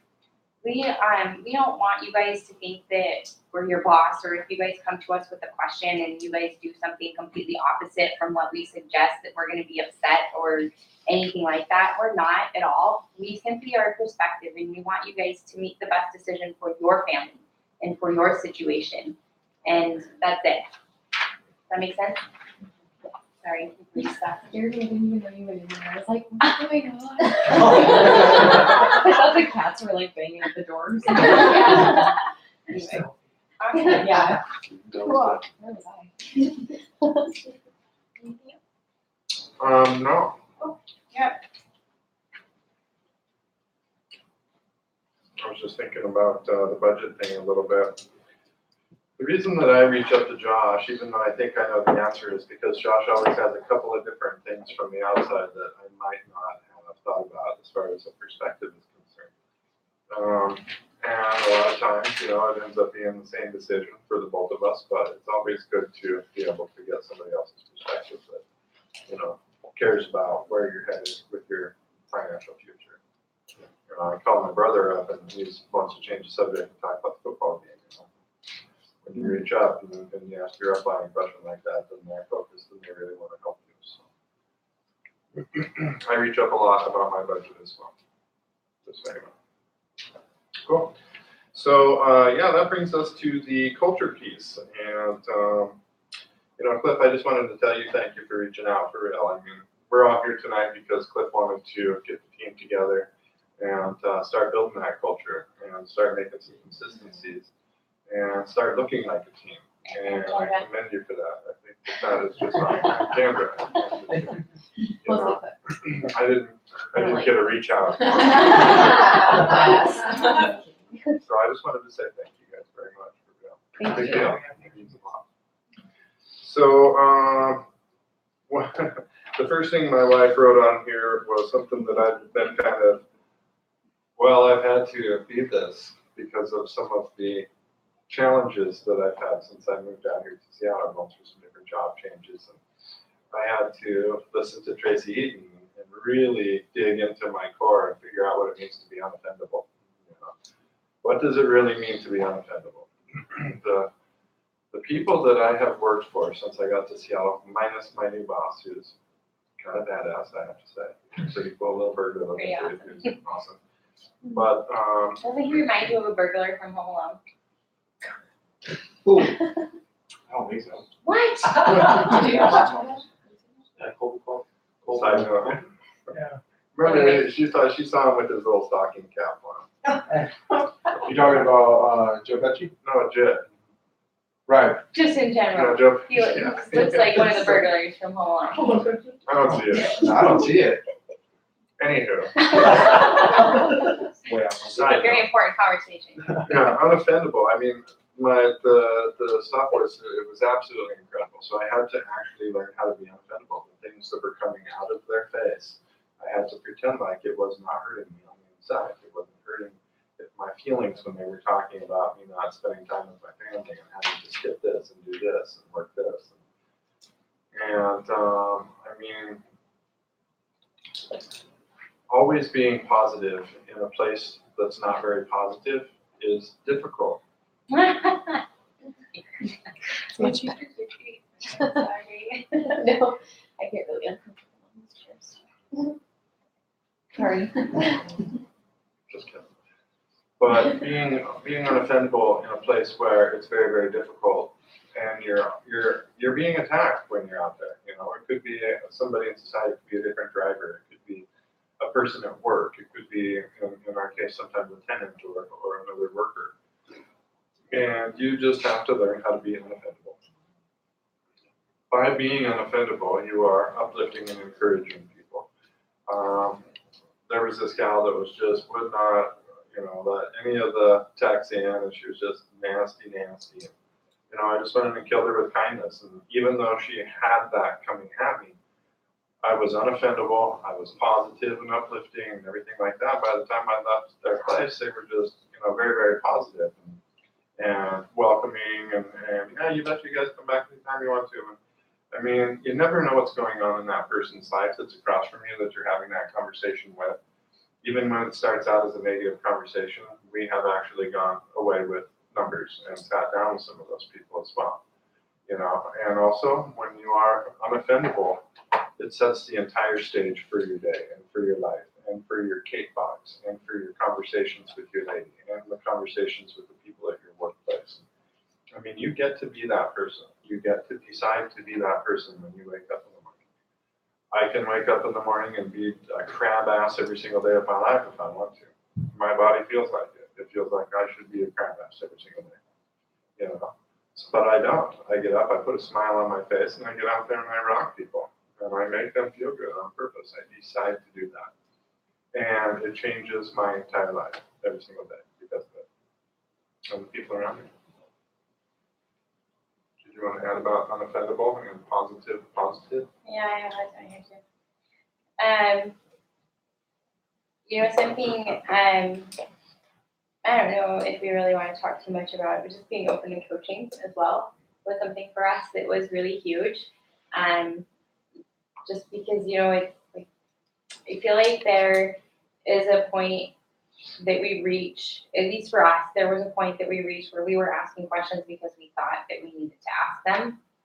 And we thought that that was what Josh and Lauren, Char and Fred wanted from us. Right. And then there was a point after that as well that we got to that we were asking questions because we truly wanted to know. And sometimes those answers were hard. And I know that I had many conversations just listening to a Kay, not necessarily being mad, but just like maybe kind of even just being a little bit hard on myself, a little bit too hard on myself, and talking to Chris about that. And something that he always said to me that was really great, that really just kind of helped me build that thick skin that he's talking about is that if you're getting hard answers, because you're asking good questions, you're asking the hard questions. And they're not going to give you those answers if they don't think that you are in a place where you can, first of all, you can handle it, because they never want to harm that relationship with us. And second of all, that if you weren't in a place where also that you needed to hear it, and so that was just something I know for me that was really, really huge, I feel like, to really help me get just that place of being unoffendable. I still have to work on it, I'm not gonna lie, but I also noticed, especially once we started talking about that, just the difference even that I had in my job. My boss is amazing as well. I'm super blessed as far as a job and a boss is concerned. I love her to death, but she's difficult. She is very. They get along well. She's very big on micromanaging, and she's also very harsh and quick all of the time. Like almost like you're bothering her. I don't know if you guys know what I mean. Like you have those bosses that want to help you, and they're like, "I want to help you. You need to ask me questions." And then you ask questions, and they're like super sharp and short and to the point. You're like, "Okay, well, I shouldn't ask you that question." And I don't want to ask questions anymore. Just like that sort of stuff, and really just being able, again with him, being able to take that unoffendable and taking that to work. And I mean, it's absolutely amazing what's happened over the last 4 or 5 months here with her and I's relationship and just where we are, and noticing those changes in me at work. I've also noticed those changes in me outside of work, in this business. I'm out there loving and uplifting and encouraging people. And I've noticed changes in her boss, in the way that her boss treats her as well. Yeah. Absolutely. But that was something that was really big. And yeah, not worrying about what the people around you think. And I will talk about this. Not letting life around you dictate your attitude.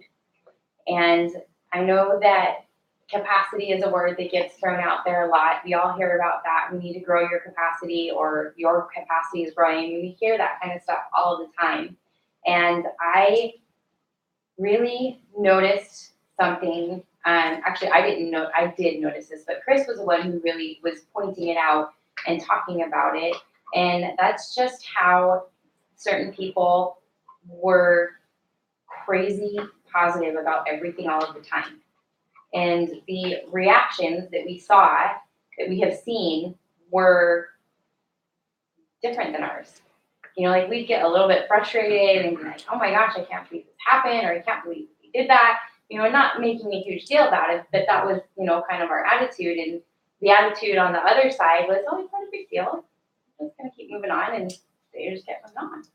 And we really just took a look at that and really were just like, holy cow, like, it not only was it amazing to see, but just to be able to sense the sense of peace that they had in their life about absolutely everything, even super small things, little inconveniences that would annoy me were like, and it used to make me really mad. I'm like, why did that bother you more? Because it keeps happening or whatever that might be.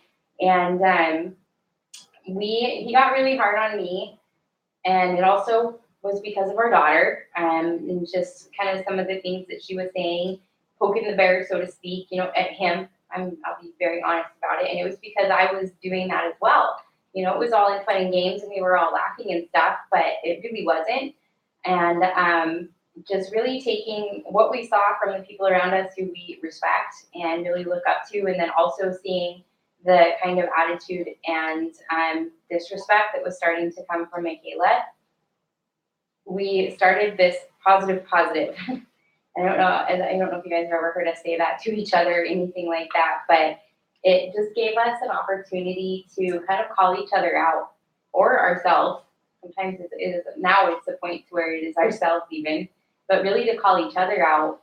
And when we have a situation where we might be getting a little bit frustrated or be getting a little bit negative on that, we have the ability to say positive to one another. And to take a step back, when we hear that, we need to not get mad, because I know for me, I'd get pissed. Like, I need a minute to be mad first. Like, let me have my minute. And Show you positive. Yeah. I said that to you a couple of times. But you know, really just taking that and taking a step back and really reevaluating. And it came back to just having that attitude of gratitude, like all of the time, even when life is really hard or you're in a situation that might be really tough, just stop and take a step back and really look at the positive that's going on instead of focusing on the negative. Yeah. I can't say enough about what it's actually done to the inside of our home. It's an amazing thing. A little bit. Well, I mean, yeah,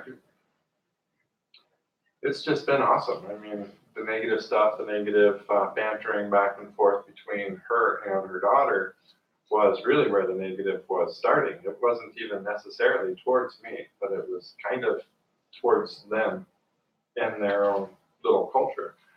And, you know, it stems down from the sisterhood of the girls in the family, for sure. You can see it in her mom as well. And just kind of, I don't know, not positive, you know, just kind of negative. Pick on this and pick on that and pick on this and pick and poke. I mean, we all do it. Even, you know, if you guys have a significant other, most of us do in this room, then you know that you do that to your significant other, even when you don't mean to. You know, you end up poking a little bit. I mean, that's the stuff that we're stopping in our house. I mean, all of it. It's gone. And, you know, it might sound okay. I mean, just to poke and prod and you know, be a little sarcastic and make that little remark, or, you know, all of those things happen on the insides of our homes. And we know that they do. No matter how hard we try to stay positive. So we gave each other permission to tell each other. And it was hard. You know, I mean, we're telling each other, okay, I give you permission to piss me off really bad every once in a while here until we can get a hold on it, you know. And it was difficult for the first week, wasn't it? 2 weeks. But it's, you know, it doesn't make us mad anymore now. It actually helps us control where our brains go, and we have such a positive life now. It's incredible. And it's by choice. It's absolutely by choice. We have decided to cut that crap out of our house and out of our household and out of our relationship. And it worked. So, with that said, that's a good one. Yeah, and we were just really thinking about that as we were kind of going over all of this stuff again last night, just about that positive and really what it's done for us in all areas of our life. When we have people come to us with things, we have a little bit of a different mindset than we used to. And when they're coming to us with different questions and different situations, we have noticed a big thing in our conversations while we're out there uplifting and encouraging people as well, connecting with people. There's a lot of people in Seattle, and there's a lot of turds, and it can be, especially if you're not in that positive place and you're out there trying to connect with people, and the first 2 or 3 people that you run into are turds, and somebody cuts you off in traffic, and I mean, whatever it might be, it's so easy to just let your attitude go to crap, and then why are you even out there? Because you're not being an uplifter and encourager. Like, you should just go home, right? And we don't want to be there. And for us, that was a huge thing for us. Is just, I don't even know. There was no way that we were going to get positive conversations outside of our household when we could not have them on the inside of our household. Yeah, absolutely. And so I know for us, like, we kind of want to throw that challenge out there to you guys a little bit, and you don't have to share or anything like that. If you want to, awesome. That's what Kate's for, which is super great.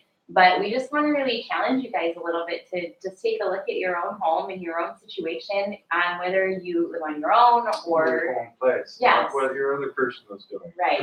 You take a look at your own place. Yeah. What are you absolutely. poking the problem? What kind of heat are you creating at your own home? It's Be amazed at how many just little teeny things there is. yeah. Pretty cool. Pretty cool. Yeah, absolutely.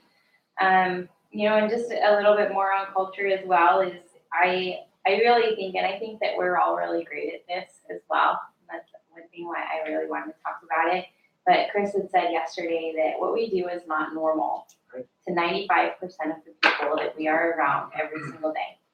Mm-hmm. And when you're working your butt off and you're tired because you're working your butt off at work, and then you're working your butt off at your business, you're having meetings that aren't going anywhere, you're not getting any traction, you're whatever. Everybody's situation is a little bit different, but I think that we're all kind of in that place right now. But 54 weeks straight up to meet and greets. Wow, yeah, everybody's in a different place. everybody's in a different place. But just remembering that we're not the normal to most of the people that we're around, and that we need each other. We have such an incredible small group of awesome, amazing, strong people. Like, you guys are awesome. All of you guys are so awesome. And we seriously talk about every single one of you every single week. There's not a week that every single person's name does not come up in conversation or come out of our mouth. It's not daily when we get Yeah, absolutely. We have a daily meeting as well, it seems like. But, just to know that we need each other, we need our coaches, we need our mentors, we need our team. And we just want to thank you guys for being that. You guys have been a huge, huge light for us. This transition out here was not easy. And I'm not not saying that for the pat on the back or anything, but as all of you know, we left our entire life, including our kids, 3 out of 4 of our babies in Montana, to come out here to get around you guys, to get around Josh and Lauren, and to get around that association. And you guys, some of you guys for the and you guys have just been absolutely, seriously, the greatest thing that we could have ever asked for. And we just want you guys to all know that. We love you guys so much. So much. We've been out here for about 1.5 years now. And when we were back with our family in Montana, we could not wait to get out here to be with you guys and work with you And now that we've been out here for a year and a half, we do not share that same attitude towards going back and seeing our family. We'll stay right here. Thank you very much. That's the No, it's truth, you know, I mean, we go back and we listen to those really weird conversations with my dad and brother and mom, and I'm just like, I can't believe how long dinner can be. For real. We just wanna go so you can clear our cake. Yeah, exactly, yeah, you know, I mean, just that really negative stuff that comes out of people's mouths when they're not, you know, paying attention to their brains. It blows my mind. Anyway, I could go on a tangent about that for about 6 days. I wish you guys knew my father. You would understand where I'm coming from. Yeah, exactly. And then one last thing I just wanted to touch on culture, before we kind of go into this last fun section. Who knows how long this last part's gonna take. It'll be fun. You guys are all really great about this, but I do want to touch on it just because it's something that Josh and Lauren have been asking everybody to touch on when they do teaching, and that is dress. You know, just there's a lot of young people coming on, and I think it's really important that we all talk about this as people are starting to go to board plan 1. It's important for us to talk about dress and how important that is. Josh and Lauren, Brad and Julie teach. Guys need to be in a suit. If you don't have a suit, okay, but don't come in like a bright pink shirt, you know, a white shirt and slacks. That's totally fine. Get a tie if you can, awesome. But once we get people around this business, we want to help people transition into a suit with a white shirt and just to be professional with that. And, you know, something that Lauren said, and it just was, I don't know, I thought it was really cool, but also definitely understandable, is that for ladies, you know, she personally likes to encourage ladies to be in dresses or skirts. And I know that not all of you like to wear dresses and skirts, and that's totally fine. Whenever you guys all look great as far as that goes. You know, and also to take the time to put on some makeup, because we do have a skincare and cosmetic company that we are repping. And so it's important for us ladies to be able to do that, you know, not to necessarily cover up anything. You know, I don't think anyone in this room needs to be wearing makeup. I know that I don't, and I have never been able to say that until probably the last 2 years of my life, right? That I don't need to wear makeup. I've always been super self-conscious of that, and a lot of the times I don't wear makeup to work and stuff. I might throw on some mascara, but like I don't. But it's our business that we're representing, and that's where that comes from. And for guys to have a clean shaven face when you go, if you want to shave your head, you can do that too. But you know, having that clean shaven face, not having like overloads of cologne and perfume and stuff on, you know, and again, we don't have those issues, but it's important for us to make sure that we are teaching these sort of things, because we know that there's going to be a huge growth here over the next 3 months in this team. We know that. We absolutely know that. We see it. We know what's happening. We are super excited about everything that's happening. It's important for us to first, like Lauren said something the other day that was super cool, and she's like, culture first starts with you personally. You have a culture. Are you somebody who is approachable? Are you somebody who people want to be around? Do you uplift and encourage people? Do you edify other people? Or do you sit and talk about yourself? You know, and yeah, you know, and just those sort of things. Do you have a positive energy about you? Or are you kind of a turd? Are you just kind of neutral in there? You know, I mean, it's not about a personality at all. Are you talking negative about your team? Are you talking negative about even the people on your work crew? I mean, all of that stuff at your house counts. I mean, even when I come home and I'm just like, blah, blah, blah, blah, about work, that's totally negative inside of our household. And that just puts poison right in her brain. She's just like, oh my goodness, now I have to carry this around with me all night long. How am I going to get in a conversation with somebody who grow a business? Taurus. Oh, I had a question about dress code, but I think we're not talking. Hey, stand up, truck guy. Nice looking vest you have on, or a nice looking jacket you have on. Yeah, thank you. H&M, pretty cheap. No, I like it. There's nothing wrong with cheap. You look awesome. You look good. You look business casual. Yeah. I like it.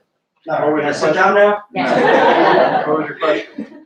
I just wanted your perspective on it. Like, would you like ever wear a bow tie to a dream night? Do you look good in a bow tie? I don't know. I want to try. Well, then try it. I don't know if I should though, because we were just talking about dress code, and I I wanna want know you how. to, I want you to look in the mirror and say, do I look goofy, or do I actually look good in a bow tie? Okay. Yeah. Because, you know, I mean, for real, if you were asking about a fedora or something, I'd say, forget about the fedora. I mean, it's a bow tie. I mean, you can, I've seen people that look really, really sharp with bow tie and suspenders. No, just because people talk about ties all the time, right? We And might look a little obviously, different. board plans Right. and functions and all of that. You can be a clown about it and squirt water out of it, I might say something.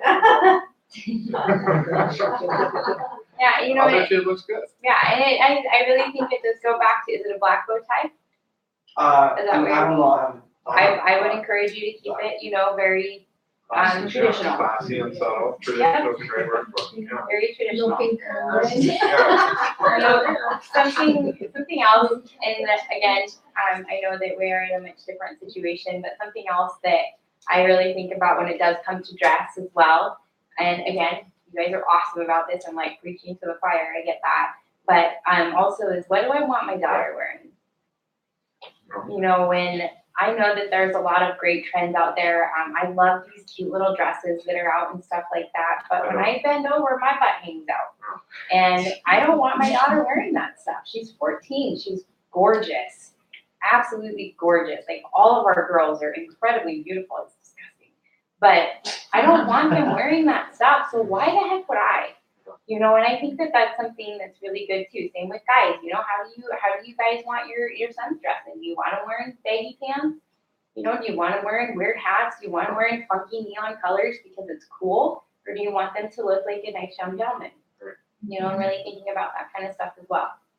Or if you look at Josh and Lauren's posts, you know, let your kids run around naked, that's cool too. Anybody else following that? Yeah. Oh my god. Yeah. Your dad married. Sorry, anyways. So, I did ask Lauren about that specifically because of our daughter Michaela. And, you know, to begin with, our household rule was you couldn't have a skirt that was shorter than your fingers, right? And now that she's 14, she's wearing skirts that are this much longer than her fingers, right? And I was just like, I'm not agreeing about that new rule. You know, I'm still looking. So I reached up to Lauren and she's like, it's to the knees. And she's just like, right to your knees. For any kind of business, anything. I was like, that's what I'm talking about. Yep. So I changed our household rule to just above the knees as well, just so that, you know, she isn't showing off her arse to all the kids in school. Yeah.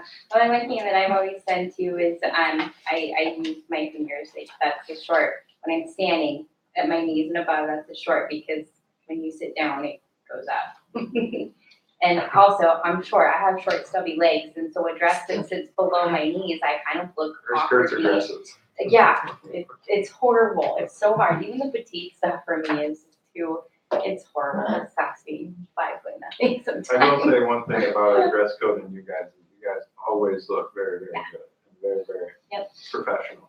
I've never seen any kinds of problems with anybody in this room ever. As a matter of fact, Josh has made comments about the way that we dress, and it's quite clear that, you know, it starts from the top and rolls down. I mean, we've got some really great men in this room that just really, really dress sharp.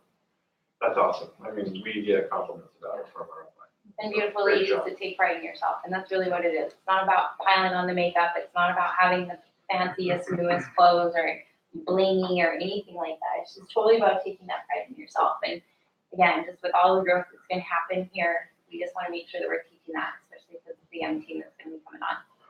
Super excited about it. Awesome. That moves us into the next part, which is team impact. Team impact, baby. Let me ask you guys a question. Why do you do what you do? You don't have to answer that. But I want you to write down that question. Why do you do what you do? Like in general, or? Doesn't matter. Why do you go to work? Why do you wake up? Why do you go to work? I'm not sure I can answer that question, Taurus. Why I wake up. It's just that you just wake up.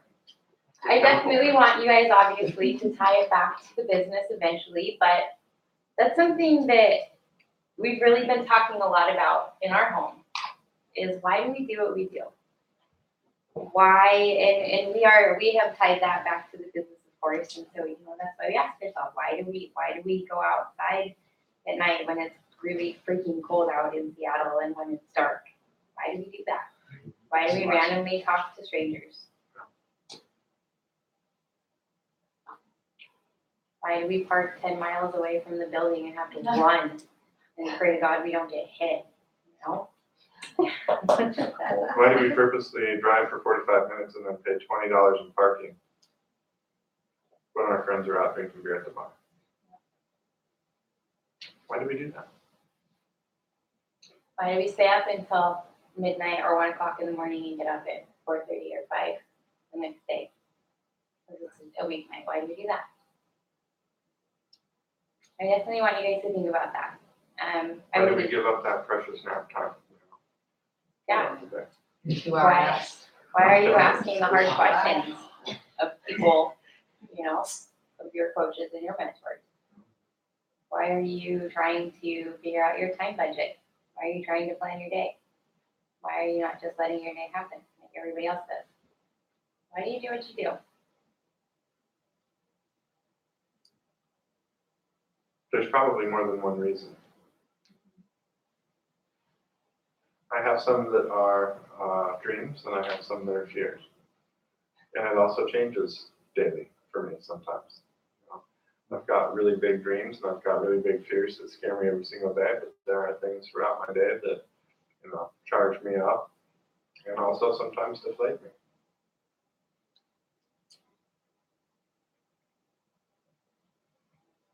It's a really good question. Cool. We were talking about team impact, you guys. And this is where we want some crowd participation. But what do you guys, yes, you guys as well, text in if you want to. When you guys think about impact, it's a huge word and it can be put in so many different areas of life or whatever. But when you guys think about team impact, what is it that you guys want that name when people say or hear impact or team impact? What do you want to be associated with that? When it comes to everything. When it comes to, it doesn't even matter, I guess. Whatever comes to mind when people think about that, think about team impact, think about making an impact. What does that represent to you?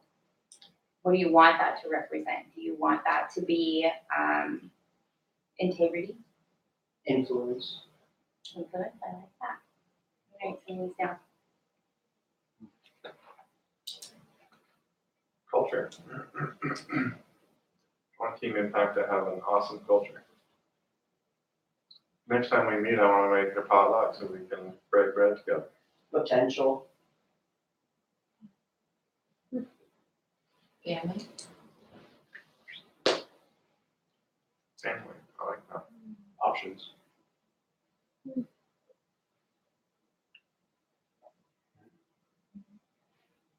Joy. Compassion. Mm-hmm.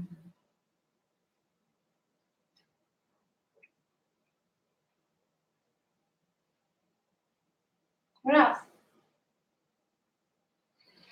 Yeah, compassion is really, really good one. I sat with a meet and greet yesterday with a gentleman from, he was from Seattle. Turns out he's from Des Moines, Kent area. And I actually think that the gentleman was probably close to homeless. And he was at church when I met him, or when he was just getting done with church, so he looked really sharp and everything like that. But his story was absolutely incredible. And very quickly, within the first 5 minutes, I realized that it probably wasn't somebody that I would think would be mentally stable enough in order to go through a process. Super cool guy, super nice, very intelligent, but hurt mentally. So, our reading was still an hour and a half long, just chilling and listening, and it was almost like he needed a friend for that hour, and God chose me to be that guy, and just to be able to sit there and listen and allow that guy to smile and laugh and, just tell his story. It was pretty amazing sitting across the table, just realizing that we're in a place where we can help people with just the smallest gesture of lending them an ear for an hour. Touching that guy's life for an hour probably, could have changed his life forever. Wow. People out there. And that's pretty special. When we think about culture and we think about team impact, that's exactly what I think about. Being able to get out there and help. Not just us, but help our community. It's a very, very positive way. You don't even know what that way is.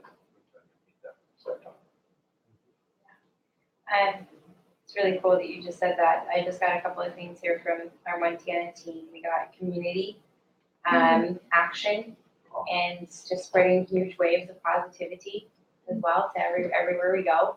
Yeah. And, I just, obviously, I love that. we get to create our culture. All of us do, right? Good one, Sarah. Yeah, it's a good one. All of us get to create the culture that we have on our team. And we just hope that you guys will just really help us. You guys are amazing. I'm not saying that this isn't being done, but really just help us on like a completely new level. Bring that positivity and that hope to people everywhere that we go. All of the time, no matter what. And I know that there is a huge difference between being out there and having intentional conversations, that are going to actually help us build our businesses, but also being out there of just uplifting and encouraging people. You have to be intentional with your conversations. You absolutely do. But sometimes I feel that we can, at least for us, that we can get in a place where the only reason that we are even out there talking to people is because we need to get contacts, we need to get meet and greets, we need to build our business. And we forget about the compassion part of that. And that's something that we've really been just talking about a lot in our home and really just focusing on the people around us all the time. And it's absolutely amazing that, trying to see, okay, I think I'm good with just like sharing our faith and our belief with all of you guys. I think we're all good there, right? Okay, cool. But we truly just really feel that God is just putting incredible people in our life right now. And we don't know what's going to happen with them. They're literally all over the country, down in California, down in Arizona, over in Virginia, some stuff that's going on, a couple hours south of here, some stuff that's going on back in Montana. We just have these amazing people that are coming into our lives right now. And it's not us. It's truly not us. But I really feel that it's just because of this heart that we're really getting for people, this compassionate heart of just wanting to connect with people because it's the right thing to do. And when you take those connections and you turn them into intentional conversations, and Chris is amazing at this. I'm working on it. I'm really, really working on it. I struggle with the intentional part of conversations because I love talking to people everywhere I go all the time. One thing he does poke. I love people. Yes, absolutely. We love people, and he pokes fun at me that I've never met a stranger, and it's totally true.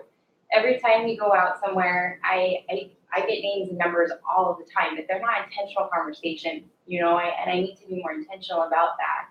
But just having that heart of really just loving to get to know people, it's so crazy the stories that we hear. And it's truly just been probably the last month that we've really seen this huge change. Yeah.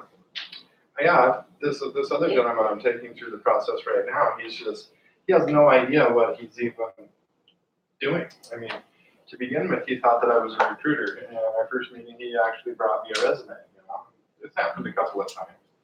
And what that tells me is I didn't really do my job very well of making that connection up front. But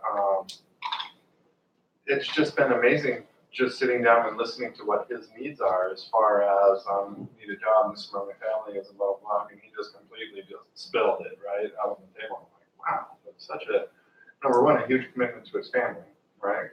To sit across the table from a stranger and just do this thing.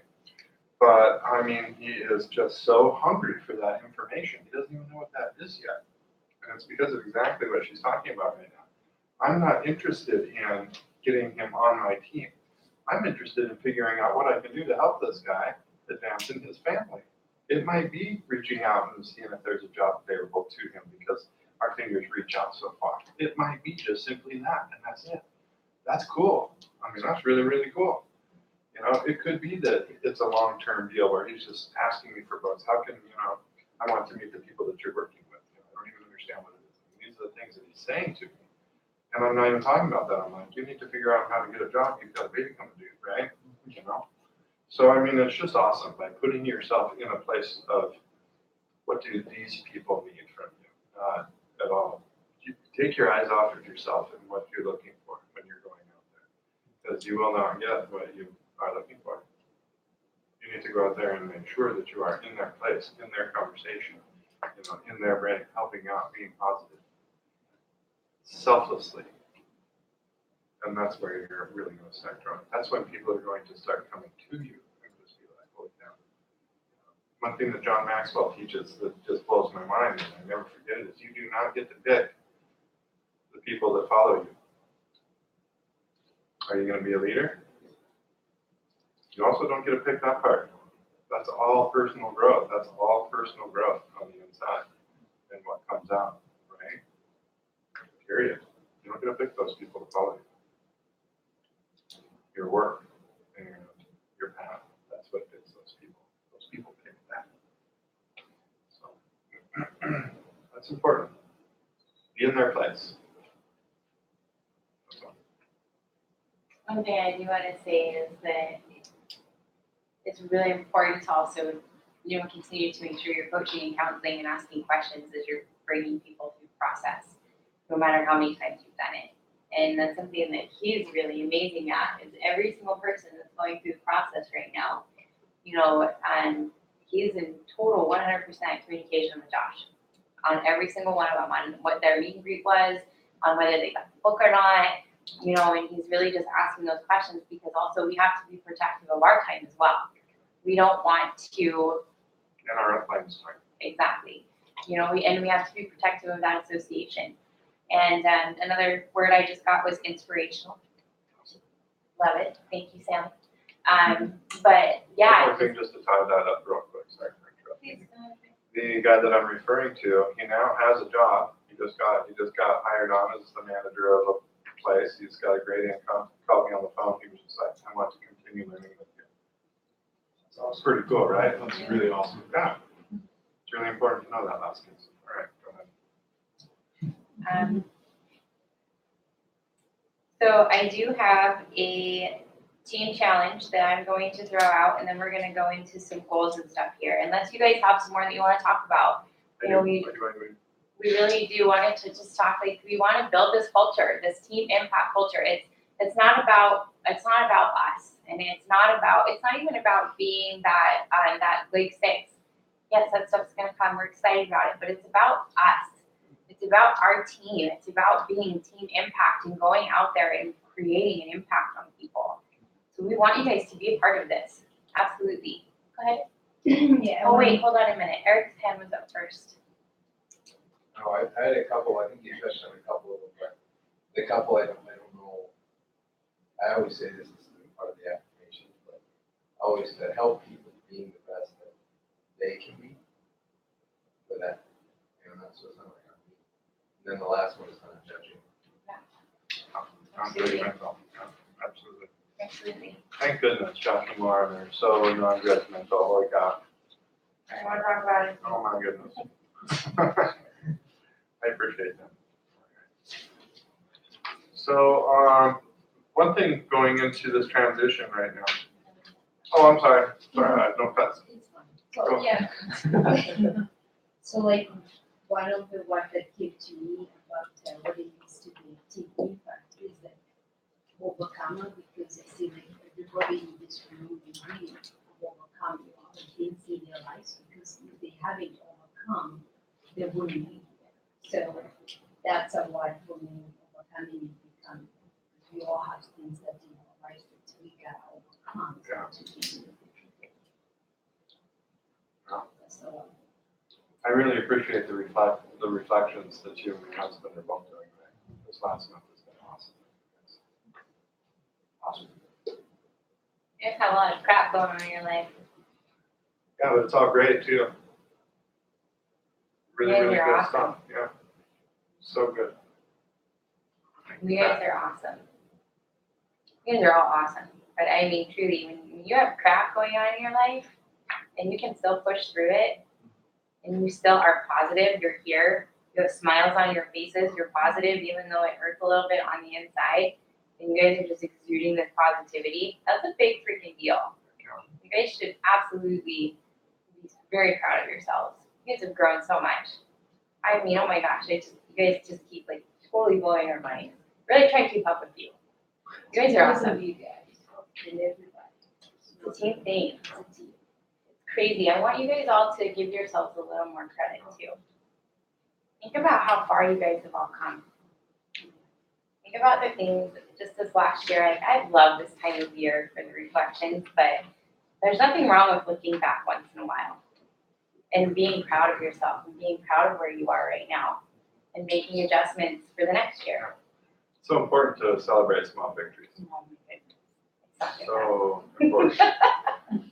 even when you're in a place where you think that you're moving backwards in life or in business or in your situation at your home or whatnot, there's a reason for it. And there is something that you have to learn in order to move forward from the situation that you're in. And also, that lesson that you're going to learn right now from whatever that challenge that has been put in front of you, something that you are going to have to and be able to teach to somebody in the future. And that is the exact reason why you're going through it right now. I know that for a fact. I know that out of experience. I'm going to have a big team. He puts me through an awful lot of stuff, so I know I'm going to have a big team. And just think about it that way. Every single challenge, just absolutely welcome it with open arms and realize that you're going to be able to help somebody because you're going to kick its ass and you're going to move on and you're going to be able to help people in the future after you do that. The attitude of gratitude is having a positive mindset. No matter what it is. No matter what it is. Believe me. So, I think we've been talking about is just being a connector, right? It's not always just about the business, but being out there and being a connector with people. And something that Chris was talking about after a meeting that he and Josh had together was how, well, I guess I need to talk about that. Anyways, when I think of becoming a connector, I automatically go back to Pindar and I go back to the Go Giver. And so we are going to kick off a 30-day challenge starting tomorrow, 30-day core run, I should say, starting tomorrow with our team. Who's there? Sweet. We got fine. But we're probably gonna throw out a couple of challenges throughout this as well. We don't have everything planned out, we're working on it. But one of the first things that I want to do is I want all of us as a team to reread The Go Giver. And I don't want us to power through this book in 2 days like we make our prospects do. I want us to really read through this book and kind of study it up a little bit. It is the first book that you ask people to read. You should know that book inside and out. It's your business. This isn't something that we do. This is your business. And this is something that we also are guilty of. We were talking about that as well. How many people have been in a first meet and greet before and the person across the table tells you something about the book that you really appreciated and you missed it or something? Side note, sorry. Has anybody ever sat across the table from somebody and they actually didn't read the book that they're asking the other person to read? I'll be honest. Wait, what? Have you ever sat across the table from somebody and they just got done reading a book that you haven't read? Yes. Yeah. Household Gold was one of those books for me for a long time. Like, I want to read that book. I read Quick Superpower. Why do I need to read Household Gold? I was just being a brat. I got tired of sitting across the table from somebody and telling them to read a book I didn't read. So I read it. It's really good to reread The Go Giver. I think it's going to be really good for us. It's a short book. It's not super brainy. there's really Go good, get yours awesome. yeah, there's really great things that I think that we can pull out of it. But Somebody read that one? just listen to it. I did. No, I haven't. No judging if you haven't, it's really cool. Judge free. But yeah, and I don't know exactly what things are gonna look like over this next month. Like I said, we just kind of decided last minute that we're gonna throw out a 30-day challenge to everybody. Yeah, But, let's get it together tonight. Let's yeah, do it we for will. the first 30 days. Absolutely. Yeah. I think that'll be good. But So what do you guys have for any suggestions?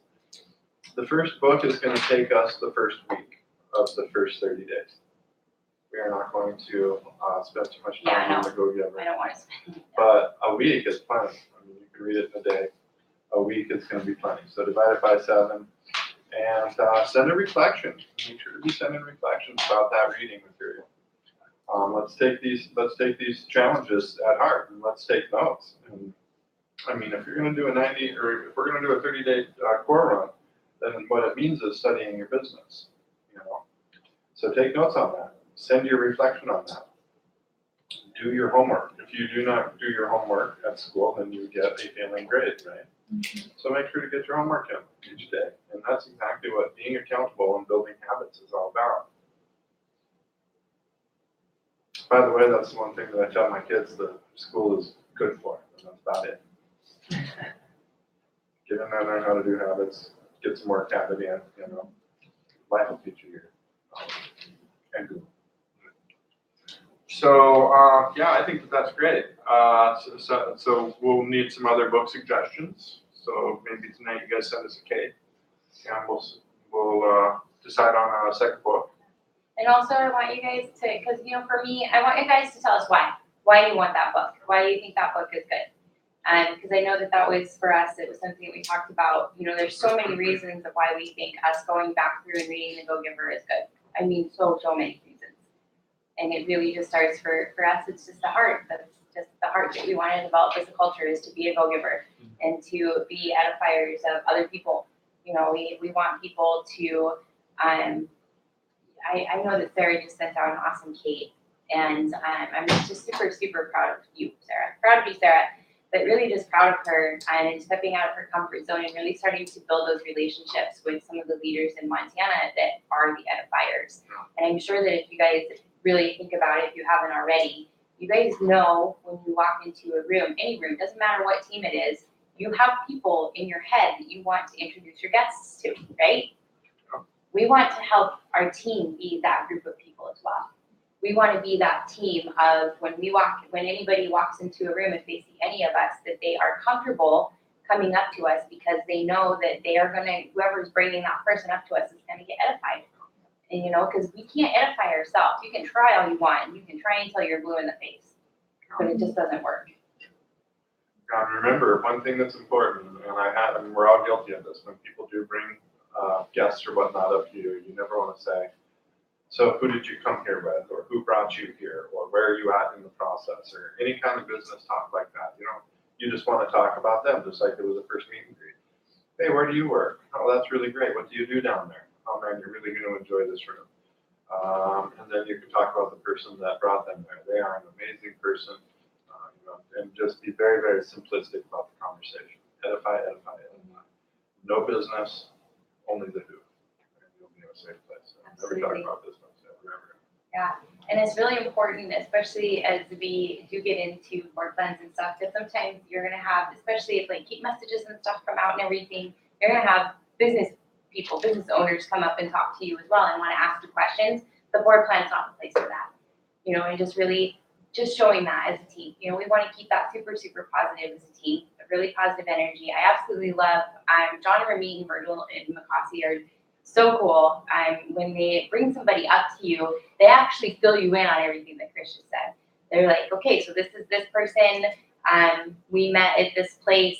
They're really excited to be in this room. They worked really hard and got through this book, and so over many days, what would you say to this person as a first time in the room? Awesome, well that's easy. If they actually prepare you for the whole entire conversation. Absolutely, awesome. And do that. When you have guests that you get to bring Do that. into people, do that. Absolutely, just prepare that person that you're bringing them to, and it's awesome. It's really cool. What would you say to a person who's here for the very first time? What a great question. Yeah. It's awesome. Very, very good. Awesome culture. Really awesome culture that it creates because they know that they're safe. They know they're in a safe place and that they can trust you to be the person that they can bring the person to. It's really awesome. So if you do not have a reading cake that you want to send out, if you just think like, okay, whatever, I have nothing for a reading cake today, then send a live cake, Today I am going out and kicking business butt because my sister is going to need help with her mortgage in the future because she bought a $450,000 house and her budget doesn't support that. Or something like that. That might be something. Let's talk about that actually. I like that idea. It's a wonderful idea for a cake. Yeah, I mean, if you guys want to do a why challenge for cakes every single day, today I'm going out kicking business butt because cakes. I think it's a great idea. Yeah. And if you don't want it shared, let us know. Yeah. Please. I'm just going to be super forward with you guys. If you don't want it shared, just put in the little box the text note for you only or don't share or whatever, and we won't share it. But, and I'm not saying also, I'm not going to say that we're going to share everything either. But I just want you to know, again, that's a safe thing. This is just to develop relationships, develop that culture. Let us know a little bit too. We want to learn about you guys. We want to be able to learn about every single one of your whys. We want to know why you're building this business. We want to know what your goals and your dreams are. We want to help you get there. But if we don't know what that is, then we can't help you. So I think this would be really good. Today I am a worldwide dream builder because today I am doing what I do because whatever that looks like, I think it's great. 7 days. Good? Everybody's good? 7 days. Montana, good? Is that the same week that we're doing Go Giver then? Yep. One a day. It can be like 15 seconds long too. You don't need to send out a 3-minute long cake. Right. So I'll clarify. If you have a great reading case, send both if you want to. Yeah. Do the why challenge for 7 days straight, no matter what. If you have an awesome reading cake out of the Go Giver, send that as well. I like that. Everybody like that? Yeah. Cool. And that's a really cool thing that they're doing. The what did I love and what did I learn? And I know that is derived from an older audio to generate communication upline. If you do not know what you're going to send to your upline, send a love and learn cake. Josh and Lauren actually told us this. It was many years ago, 5+ years ago. If you don't have a cake or whatnot, that you don't know what to send, do a love and learn. What do you love today? What did you learn today? So that's what they're doing with that. It's pretty cool. Yeah. I've really, really learned a lot from the love and learn cakes. It's pretty cool. Yeah. You can throw one of those in there if you want to. Be creative with your cakes for sure. It's hard to send a reading cake and make them interesting every single day of your life. Awesome. Cool.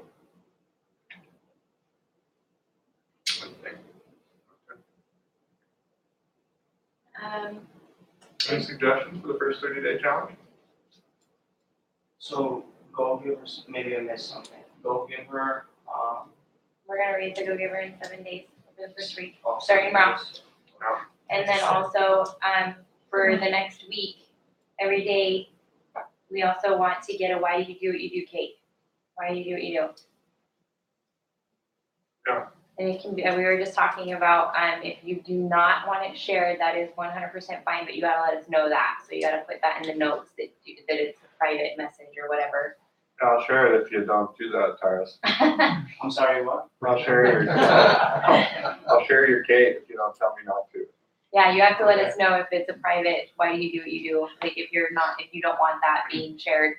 And we're not necessarily gonna share like everything. We wanna inundate you guys with cake messages, but we'll share a couple of them here and there. Everybody love hearing Tyrus's cakes when I send them out. Yes, big deal. All right. Okay, I'll just say don't send them out then. They're so good, Tyrus. Sometimes you're just gonna have to deal with it. Yeah, I just have to do it. I'm really proud of you, Cyrus. You're doing good stuff right now. You're Really you're good. swimming against the stream right now, aren't you? Yeah. You feel like you're probably pretty pooped out sometimes too, right? Yeah. Keep doing it. It's gonna get easier, I That means you're in the promise. right place. Absolutely. Yeah. It's awesome. Decisions every day. Yeah, Yep. you got it. Just gotta fight the battle every day. So Fight the dragons. I have a question. Okay. So about saving those kids, like people who have like downlines, should they just tie or they just send them straight? Just send them straight Just up to send them us. straight to us, Yeah. yeah. You betcha. So And then we we'll, don't tie and then we'll shoot them anybody? on out. Yeah. So we don't tie anybody? We just shoot them on out. Yeah.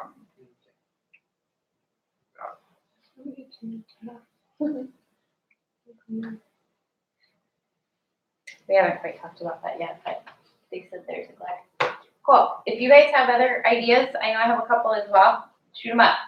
We have 30 days to fill. Book ideas, if you guys have like audios that you think would be super impactful for everybody, shoot them up. You know, maybe we'll shoot out of this week, we're gonna listen to these 2 audios, you know, or take notes on this audio or something. But we just wanna help. Just wanna help you guys wherever we can. Yeah, that's for sure. We'll get together some 30-day challenge stuff. Think about it tonight. Send us out some awesome kids. Milton. So well, this is my idea, right? So if we would complete the 30 days, can we get one of those audios that you have? Yes. The old ones? Well, Josh is giving me a whole entire suitcase full of old, Yeah. Tapes. Yes. I'm not kidding you, yeah. Tapes. We have to go find a tape Like player. literally tapes. Tapes, Yeah. yes, and he wants me to transcribe them for him into MP3s. So I get a gigantic wealth of old school worldwide training from some of the coolest speakers of all time.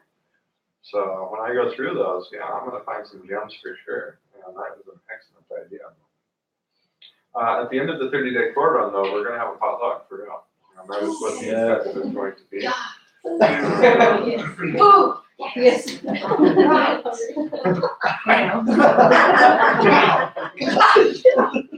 And I might cook up something nice like ribs or something. Oh. Yeah, You had me. yeah. Everyday communication. That's what the incentive is going to be for making it through the challenge, all 30 days. And we will promise you guys as well that this is not gonna be meet and greets or names and numbers or anything like that. Like, this is seriously just making the decision every single day to do something to move yourself forward. Yeah. It's absolutely something that every single one of you guys can be at. Yeah, we're gonna do some culture building. Mhm. Get back to the roots of stuff. Go back to the Go-Giver, 21st century, those are both places we should be. Book? No, I don't. Okay. Cool. Anything else on that right now? I just wanna get into our goals a little bit here before we. So I have one quick question. Does everybody have a board up that they use for tracking their prospects or people? Starting from names to the first meet and greet, second meet and greet, across the way so that you can track your names. Please be honest, we gotta know where If we have. not, reach out to us so that we can shoot you a picture so that you can get something like that set up. Mhm. What it does for you is it visualizes where you're at with your business. If you have nothing on your board, that means that you have been sitting on your tuchus. If you have tons of stuff going on your board and you have 12 names that you're taking through the process, then it's a lot easier to say, okay, I'm going to take an afternoon here and I'm going to take a day, you know, or whatever that might look in your life. But if you've got that in front of you and it's visual, then you can see where your work habit is every single day. There is no taking yourself out when you leave the house anymore. And it's awesome. And also it keeps track of all of your materials. It keeps track of where all of your people are going through the process and absolutely everything about it. So if you do not have that, reach out. We'll send you some pictures of some of the stuff in our war room. Night and day. Okay, go ahead. Yeah. For our goals. Okay, well, our goals are big. So I want to to keep it fairly simple with the December 30 days and really concentrate on that for real, for right now. I do want you guys to remember that there is the opportunity that we are hitting for a 90-day core run and then a 90-day core run. Going into spring leadership, our team is going to look different. Going into family reunion, our team is going to look different. And the reason is, we started this 2 months ago with 3 90-day core runs that we were planning, right? Not 3 30-day core runs, 30-day sprints. I mean, we wanted 3 specific 90-day core runs in order to create a double eagle ship. And that's exactly what we're on track for doing. Take a look here. Some of the things that I put on our goal board. Let's see, 3 new partnerships, 90-day core run to begin with. Increase upline communication, focus on team growth, focus on personal growth, meet each person on their level, discuss the personality level, the personality skills ladder, do a time budget for yourself, do a money budget for yourself, time budget and money budget for the team. Get 30 personal meet and greets in We're on for track with that. October, November, December. Okay. Focus on holiday retail and use your skills ladder daily. So that was October, November, December, right? Our goal was to get 5 new partnerships, 2 in November, 3 in December. And, you know, we haven't done that. And the reason we haven't done that is because it's the first month. And that's one thing that Brad always teaches us. You can set all these goals, 3, 3, and 3 for a 90-day, 90-day, and 90-day, and it will probably be 0, 1, 8, you know, because that's the way it works. That last 90-day core run is where your whole entire team is going to start coming together because you've done the work, you've gone through the nose. You know, and we've seen it, and it's the absolute truth. You'll start to get traction right in the middle of that second 90-day core run, and people will just start flying onto your board. All of a sudden, you'll have 12 names on your board, and you'll be busy. You'll be really, really happy about it. So, I mean, we're really super happy about where we're at. Those were written down 2 months ago. We have 1 month left in order to accomplish those things. And we've got, what, 7 or 8 people that we're bringing through the process right now on the board. So we're well on track with all of that. You know, we expect maybe that those 8 people, they might all disappear, and that's all right. We're all right with that. We're prepared for that. You know, it is what it is. We're going to get it done no matter what. Because we're not focused on just this. We know that we've got January, February, March run, and also April, May, and June run. We know that those are coming. Okay. So it also helps us. Okay, we don't have to have a perfect right now, but we have to work hard so that we can get to a place where we want to kick off January with a couple of new people. The second 90-day core run looks very, very similar. Increase your upline communication. I have that on all 3 of my 90-day core runs on purpose. My communication with Josh right now is better than it ever has been, but to begin with 2 months ago, it sucked. You know, I was doing the same thing, struggling to find valuable case to send where I didn't think like I was wasting his time because Josh's time is extremely valuable. I won't get messages back sometimes because he's so busy, you know. And also I won't get messages back because he doesn't want to answer my messages. Sometimes he'll just send them right back to me so I can hear how dumb my day was. Okay, I get it, okay. All right, side note again. Focus on team growth, focus on personal growth, focus on being a connector.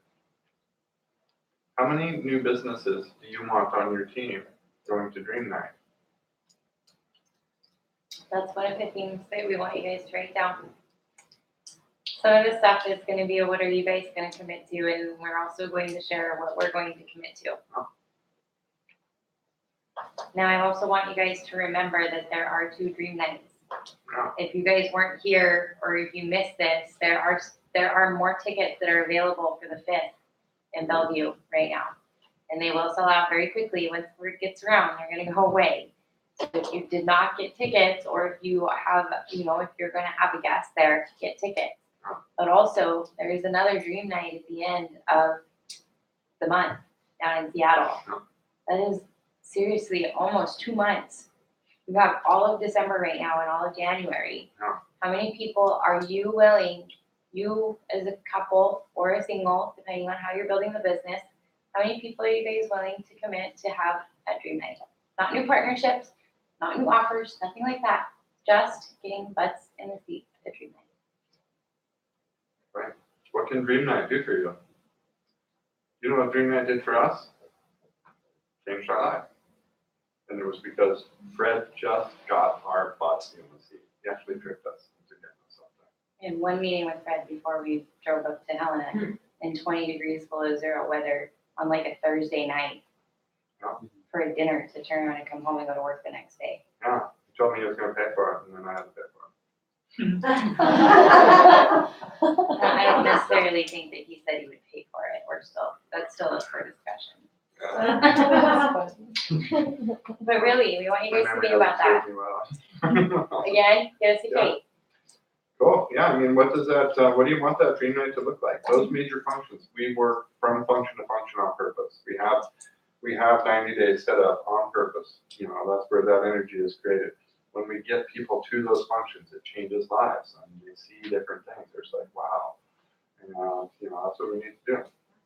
So I believe they have to be to at least one board plan if they're going to be a Dream Night, is that correct?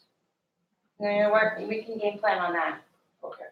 I would say It's just a probably that's scenario. naturally true, but I mean, We I weren't. could see other scenarios where that could be a first show. I see. That was our first show. Right, Every situation. Yeah, okay, absolutely. Absolutely. Okay. Keep it organic. okay. Keep it Same thing organic. for you guys. I know you guys Dream Night. Does everybody know who's gonna be here for Seattle and Yes, Dream Bellevue? Night is awesome. You guys all know that? You guys all know I'm that? sorry? Who's gonna be here for Seattle and Not for Bellevue? the second one. Okay, so for the Bellevue is the Bakers, Trevor and Lexi and Glenn and Joya, and then for the Seattle Dream Night, it's the Coomers and the Jasmines. Nice. Yeah. Absolutely awesome. Perfect. Really excited about it. Okay. Awesome. But yeah, that's definitely one thing is how many people are you guys gonna be committed to bringing to Dream Night, and something that Chris and I are working on. Our number is how many people are we 6 to 8. That's for our whole business. Right. That was our goal for our whole business. Mhm. Yeah. So our goal is to have 6 to 8 new people at Dream Night throughout our whole entire organization. Montana and here. Our whole entire organization. And we would like 12.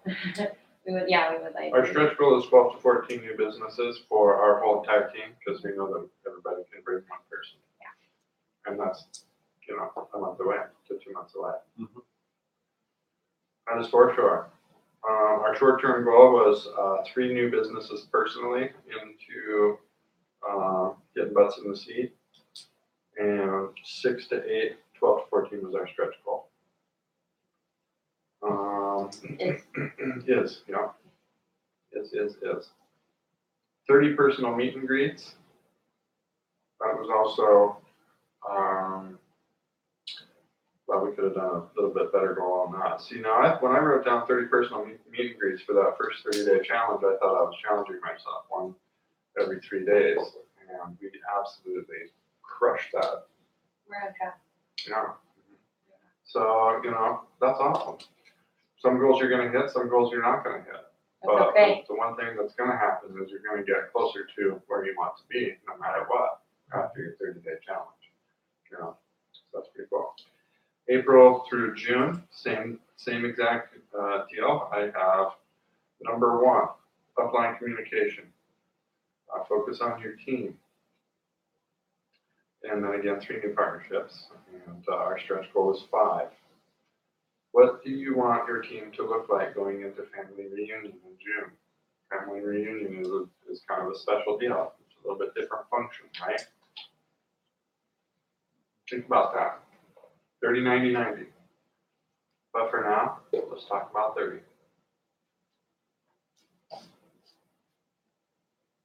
Cool. Write it on a board. This is on one of our 17 whiteboards we have in our house. We also have pictures of Disney World. December 2020. Yep. I saw Eric's board. Looks like we're going on the same trip, buddy. Yeah.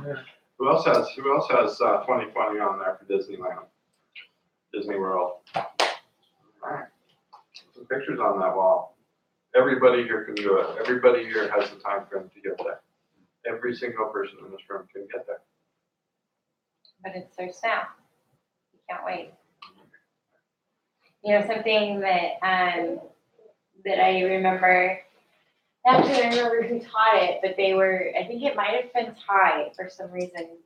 I'm thinking about this, but they were talking about how, you know, our work habit goes like this, Oh, and our business goes like this. And we're working super, super hard, and our business is still kind of staying the same, and we get tired, and so we quit working so hard. And when we quit working so hard, our business takes off. And we get super fired up because our business is taking off, but because we quit working, we have to build up that momentum again, and so our business flatlines again. And then we get super, super tired because we're working so hard. And so we quit working so hard, and then our business takes off because we were working so hard back here. called the yo-yo. It is, absolutely. So, is there some sort of a balance that has to be there? You have to work hard. You gotta, right And now stay is the balance. consistent. That's why we're sitting here talking about this 30-day core run, because we've gone through 7 10-day sprints now, right? And people are exhausted, people are tired. We got 2 more 10-day sprints to hit, right? That's why The 10-day sprints are awesome. they are. And I mean that, maybe that would be the thing, is to go back to that first 10-day sprint and just do it for us, just us. I don't know. They're really awesome, Sure. really awesome. But If you think that that's a great idea, send it in your case. yeah, absolutely. We want to hear from you. Review that stuff. Super good. Another thing that, you Did know, that answer your question, Tara? A little bit. the biggest I mean, thing, like you can, is there such thing as, you know, I'm talking about, like, I know a lot of people out there that are just like killing it, right? And they're working really, really, really hard. And then like you just said, they just kind of stop a little bit less because there's no growth. So is there like a balance where you're not like to work 8 hours a day on your business? Don't ever work 8 hours a day on your business. no, that's, I'm just no. probably misunderstanding this. Well, what she's saying is the momentum comes after you've put in, just like I was saying, you put in a 30-day core run, right? You're not gonna see too much action out of that as far as, you know, new growth. No, I'm just thinking about it too far. I guess I was just focusing on 30 days. Yeah.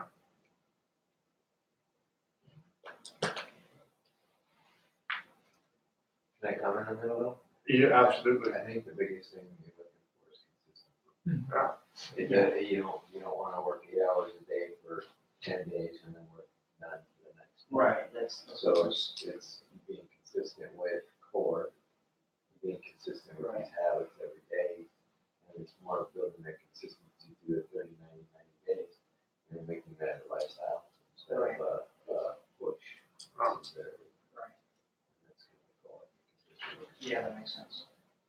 I love what Michael Haddad talks about when somebody asked him that question too, like how do you find the time when you're working 12 or 14-hour days? 'Cause there are people who are working 12, 14-hour days, you know, doctors, professionals, that sort of thing. How do you find the time to get into your conversations every single day? And he's like, well, you time block. And you have to get out of that mentality of having to spend hours on your business.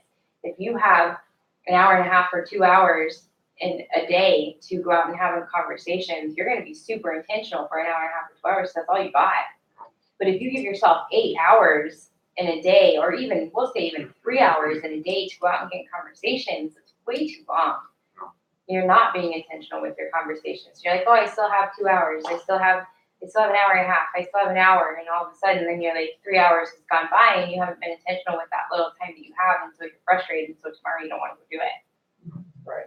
You You know, and so I think it's really important to time block. I know I'm guilty of that too. And I love listening to Michael talk about that, but that's totally something that I would do. I would leave work at, what, I get off at 3:30? Yeah, I get off at 3:30 and, you know, traffic's pretty great to get around at 3:30. And I wouldn't come home until like 7:30, cook dinner. That's way too long for me to be out. Cause when you're doing that 5 days a week and then you have all weekend as well to get out there, you're just not being intentional. You're like, oh, I slept tomorrow. That's where the being smart comes in, you know? Like just being Absolutely. really, really smart about it. I think time blocking is really good for that at first because it gets you into that. And you'll have to figure out what works for you. Time blocking worked for me. It really helped me. Like, this is what I'm doing tomorrow. This is what my day is going to look like. And at this time, I'm going to go home and take care of stuff. Or at this time, I'm going to go and study. I'm not going to be worrying about conversations. This is my conversation time. And not that you don't get in them if they're there, but just really, you know, getting your brain set up that way. For me, I know it's different for everybody. That might not work for everybody, but that worked for me. It was really lack helpful. of sleep because of wasting time. Exactly. So Go to it's bed kinda early like- and get up early. Oh. Awesome. And also the balance that you're asking about can only be answered by you. Are you going to go to that place that you were in 3 months ago? Are you going to get back to that place on purpose? You want to stay on your consistent path, right? Where you're at right now. And what that is doing for you is creating what you're looking for, what you're asking for. Each time that you decide to jump off of the wagon and go back and party with the boys, in my case, you know, football and my bro and my dad, then, you know, you lose time and you go backwards because you're not being intentional and you lose that consistency. And that's what she's talking about you're going back down and the people that you've been working with are all pumped up right now. And you're just like, man, I'm tired. But if you can create that consistency, when this team goes up, then you're automatically going to go up too. You just have to stick in there and create those habits in your life so that you can have that stability that you're looking for as far as growth is concerned. Like, look at Josh. He's got 100% stability in his business growth, even if he doesn't go do anything for a month or however even long, right? Because he created those habits prior to. You know, it's not going to be there forever, but it is going to have to be there for a while. So you guys looking at what you sow, that's what you're going to reap from your team, pretty much. You got that right. I feel like that's life in general. Life in general, you know. And another thing, and you guys don't necessarily need to share this with me, or with us, I should say, but really just figuring out what you're going to commit to as your monthly ditto and just making it happen on the first day of the month. That's what we teach. And that's what we want to just, again, being a part of that culture that Josh and Lauren have created. That's what Josh and Lauren teach. And we want to be adding to that culture of being a day one ditto. And so really just figuring out for you what that ditto is and just make it consistent. You know, if you need to lower it a little bit right now because things aren't good, okay. You know, We've done that. Yeah, I really just ask for that consistency and also be real with yourself too. You know, can you go do Uber Eats 2 nights a week and get it up to where it should be? You know, are you taking a look at your budget? Are you spending too much money eating out instead of putting that money into your ditto? Or whatever it is, it doesn't even matter. There's always things. And just really, and do that for your own self, again, for your business and your stability of your business, so that you don't ever have to worry about whether your ditto is going to go through or not. It's just there. And it's one less thing for you guys to worry about. You know, from what really, what's his name, talks about, he's not from Jamaica, his wife is. Yeah, like he talks about the mindset of ditto, which is amazing, and the second audio for the prospects. His mindset about ditto is amazing. I never looked at him, and then after I started looking at it from that perspective, after I get a certain amount, I don't even have money to spend. Plus, the products are amazing. and losing weight from it right now currently. So it's amazing, right? You know, Pretty much. so it's like, you know, it's like it motivates you to just like eat your own stuff because you see the results like from your body and everything. So it's like. Everybody notice the product quality changes that have been happening here over the last couple of months? Oh my gosh, the coconut almond bars are Yeah. so good. good. What the heck? No, I Nutty could bars. seriously, Nutty bars are so much better than they were before. The quality of our margins. I haven't even gotten to eat the dark chocolate nutty bars. We've had 3 boxes of them over the last couple of months and they've all disappeared. They're No so way. good. They're so good. Our daughter likes them. I swear to God, she goes and takes all. I could eat like 10 a day. I could order them. Well, okay, but like They went to top ten days that. on that, are sugars in it, or is it good sugars, or I'm not even sure. Well, you know, Be careful. yeah, you do have to be careful. Like, I have diabetics in our family and they need to stay away from our bars and that sort of stuff because of the carbs that are in there, you know, so it's always different. If you eat 3 meal bars, you're gonna be fat. Yeah, yeah, and that's another, no, that's absolutely. For 3 meal bars? Yeah. 3 meal bars for 1 meal? 3 meal bars a day? No, if you eat them, if you don't eat any other food, it's a meal bar. Yeah, they're not Right. snack bars and they're not like pre-meal or post-meal bars. Like a snack eat after a steak. The protein bar, the protein chips, I mean. Oh, and by the way, you can make really awesome waffles from the meal shake mix. It's just the meal shake mix, an egg, and like some water, and whatever else you want to put in there, or pancakes or whatever. Protein, are you talking about? No, the meal. Meal shake or protein. Protein works too, but like protein pancakes, you can also use meal Wow. Yummy. I'm shake, and gonna they're try it out. awesome. Recipe.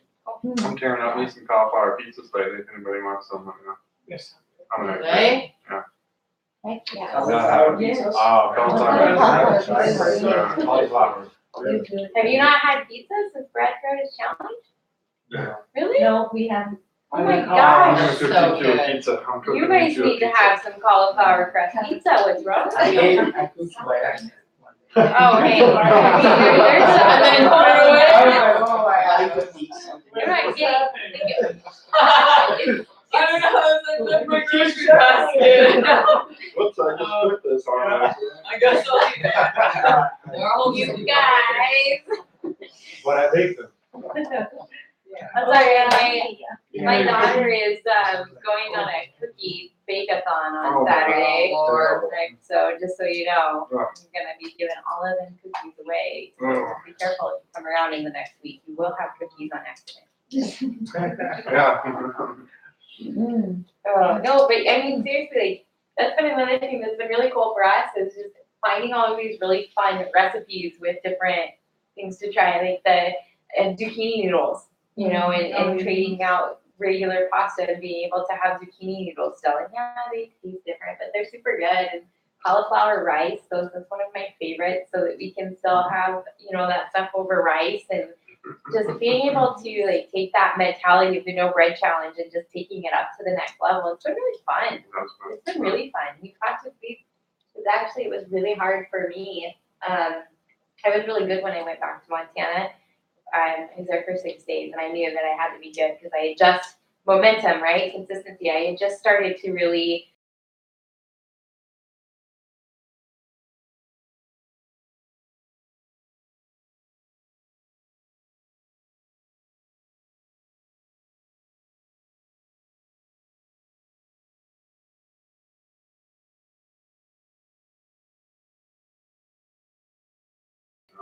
Yeah, Yeah, that's a lots truth. of salad stuff. We have all sorts of recipes though. You guys might.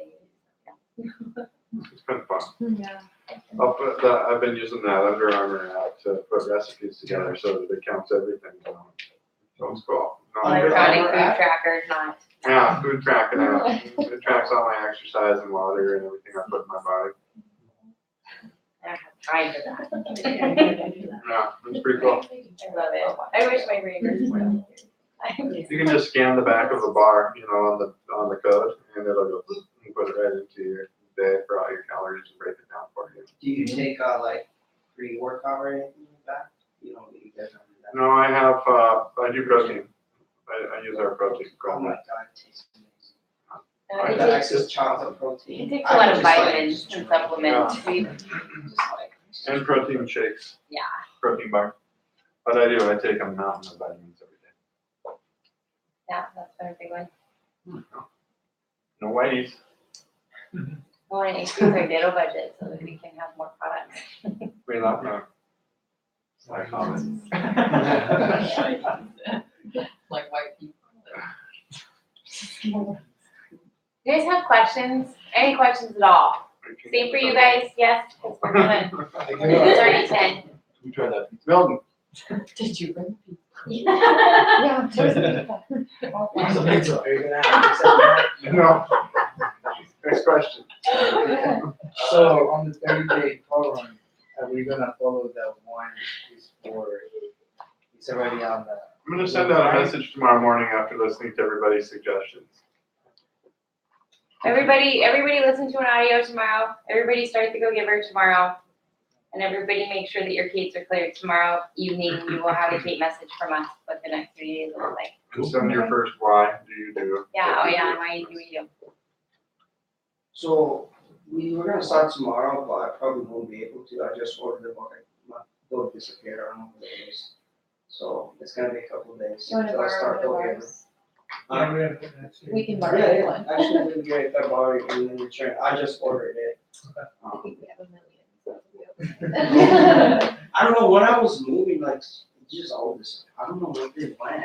Maybe like the people I was giving out, I didn't track what I was Come on, you giving guys, to, you and then guys I have never any had it back. Might be the one I picked up at secondhand for $4. What? I just got one at the second place books for $4.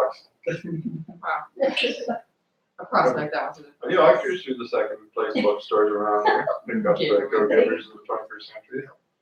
Pick them up for $3-4 a pop. You never know, and maybe one of those guys that gave it to, they just returned it. Exactly. Yeah. Traded in for a Star Yeah, Wars they get novel. 25 cents. Yeah.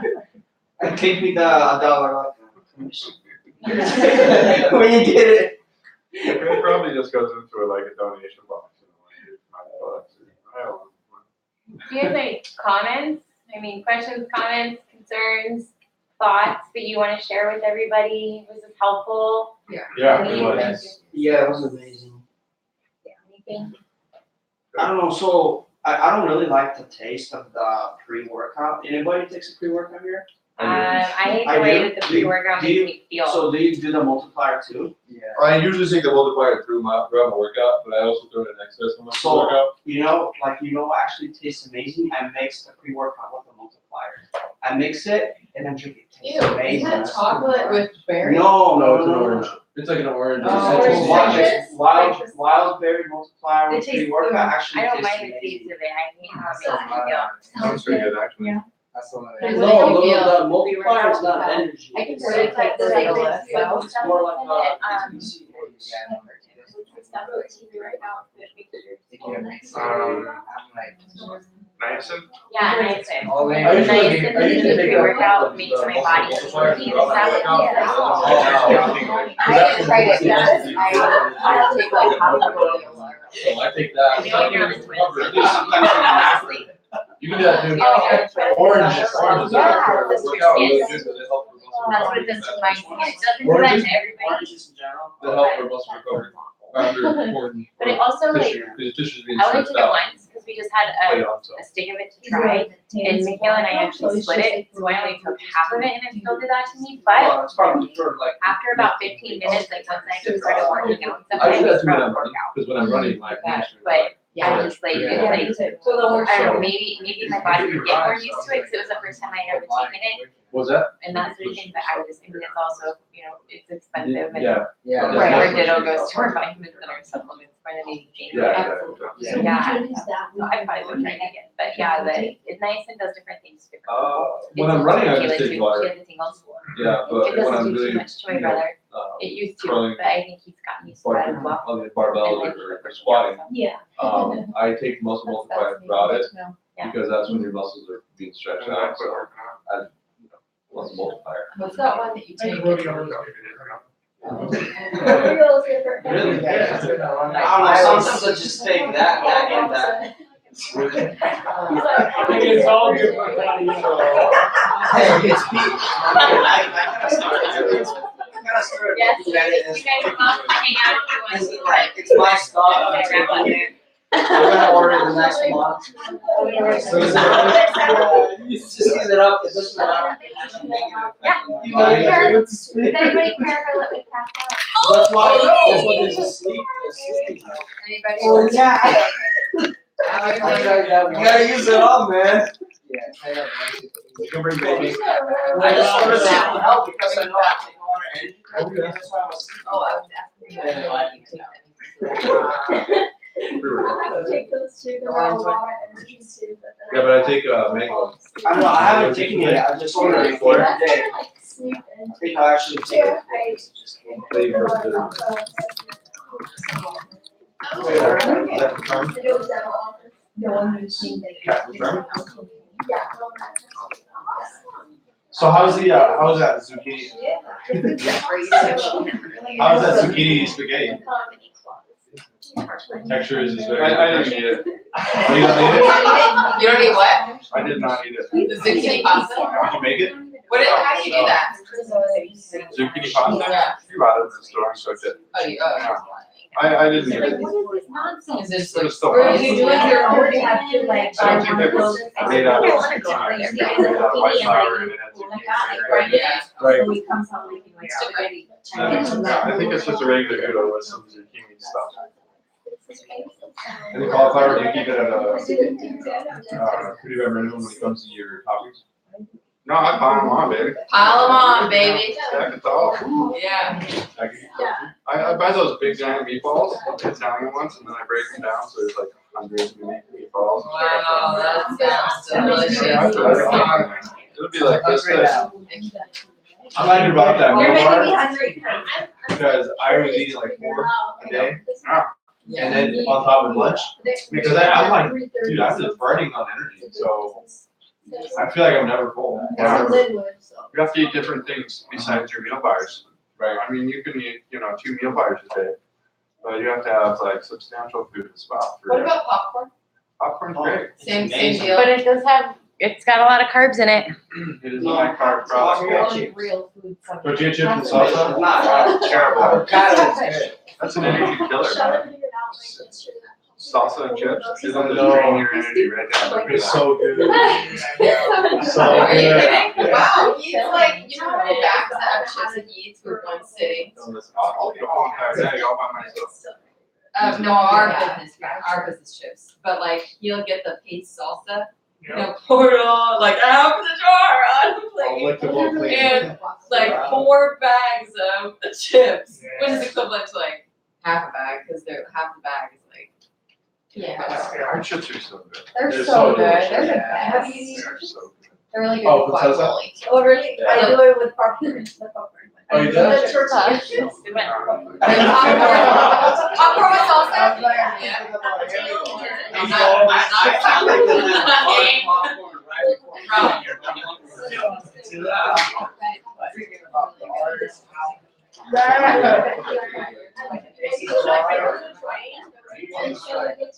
Yeah, I sometimes like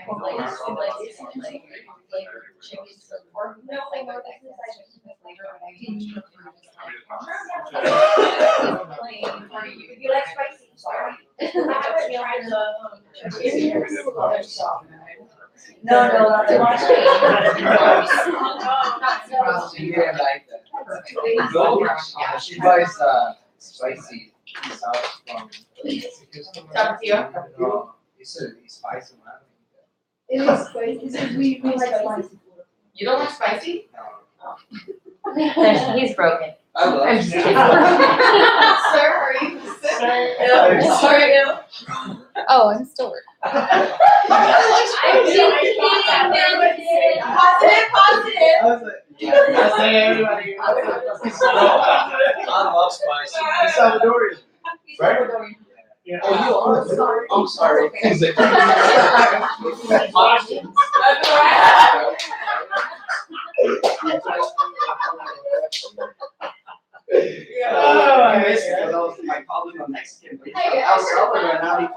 rushing you. I was like, not rushing. Oh, German. Who's excited about cafe mocha? Oh, I saw that.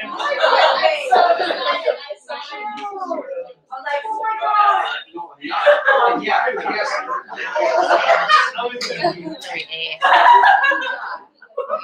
Like 5 hours. You did this. Oh, great. You brought us a fun. Yeah. You already took my house down. Wait, Olin? His parents are really Yeah. Okay. We've only ever talked to this one time, but that was one time. It's probably his great grandparents that came My from. brother came over. Yeah. He invented a game. Yeah, well, not the You know, those little, like, lacrosse balls. I'm not sure who's on here. So we took, those two stools and we Did decided you know that that our grandpa? if you put one here, you put one there, this is 1 point, 2 points, 3 points, and then you can only use a piece, so it's like soccer. Oh, just us.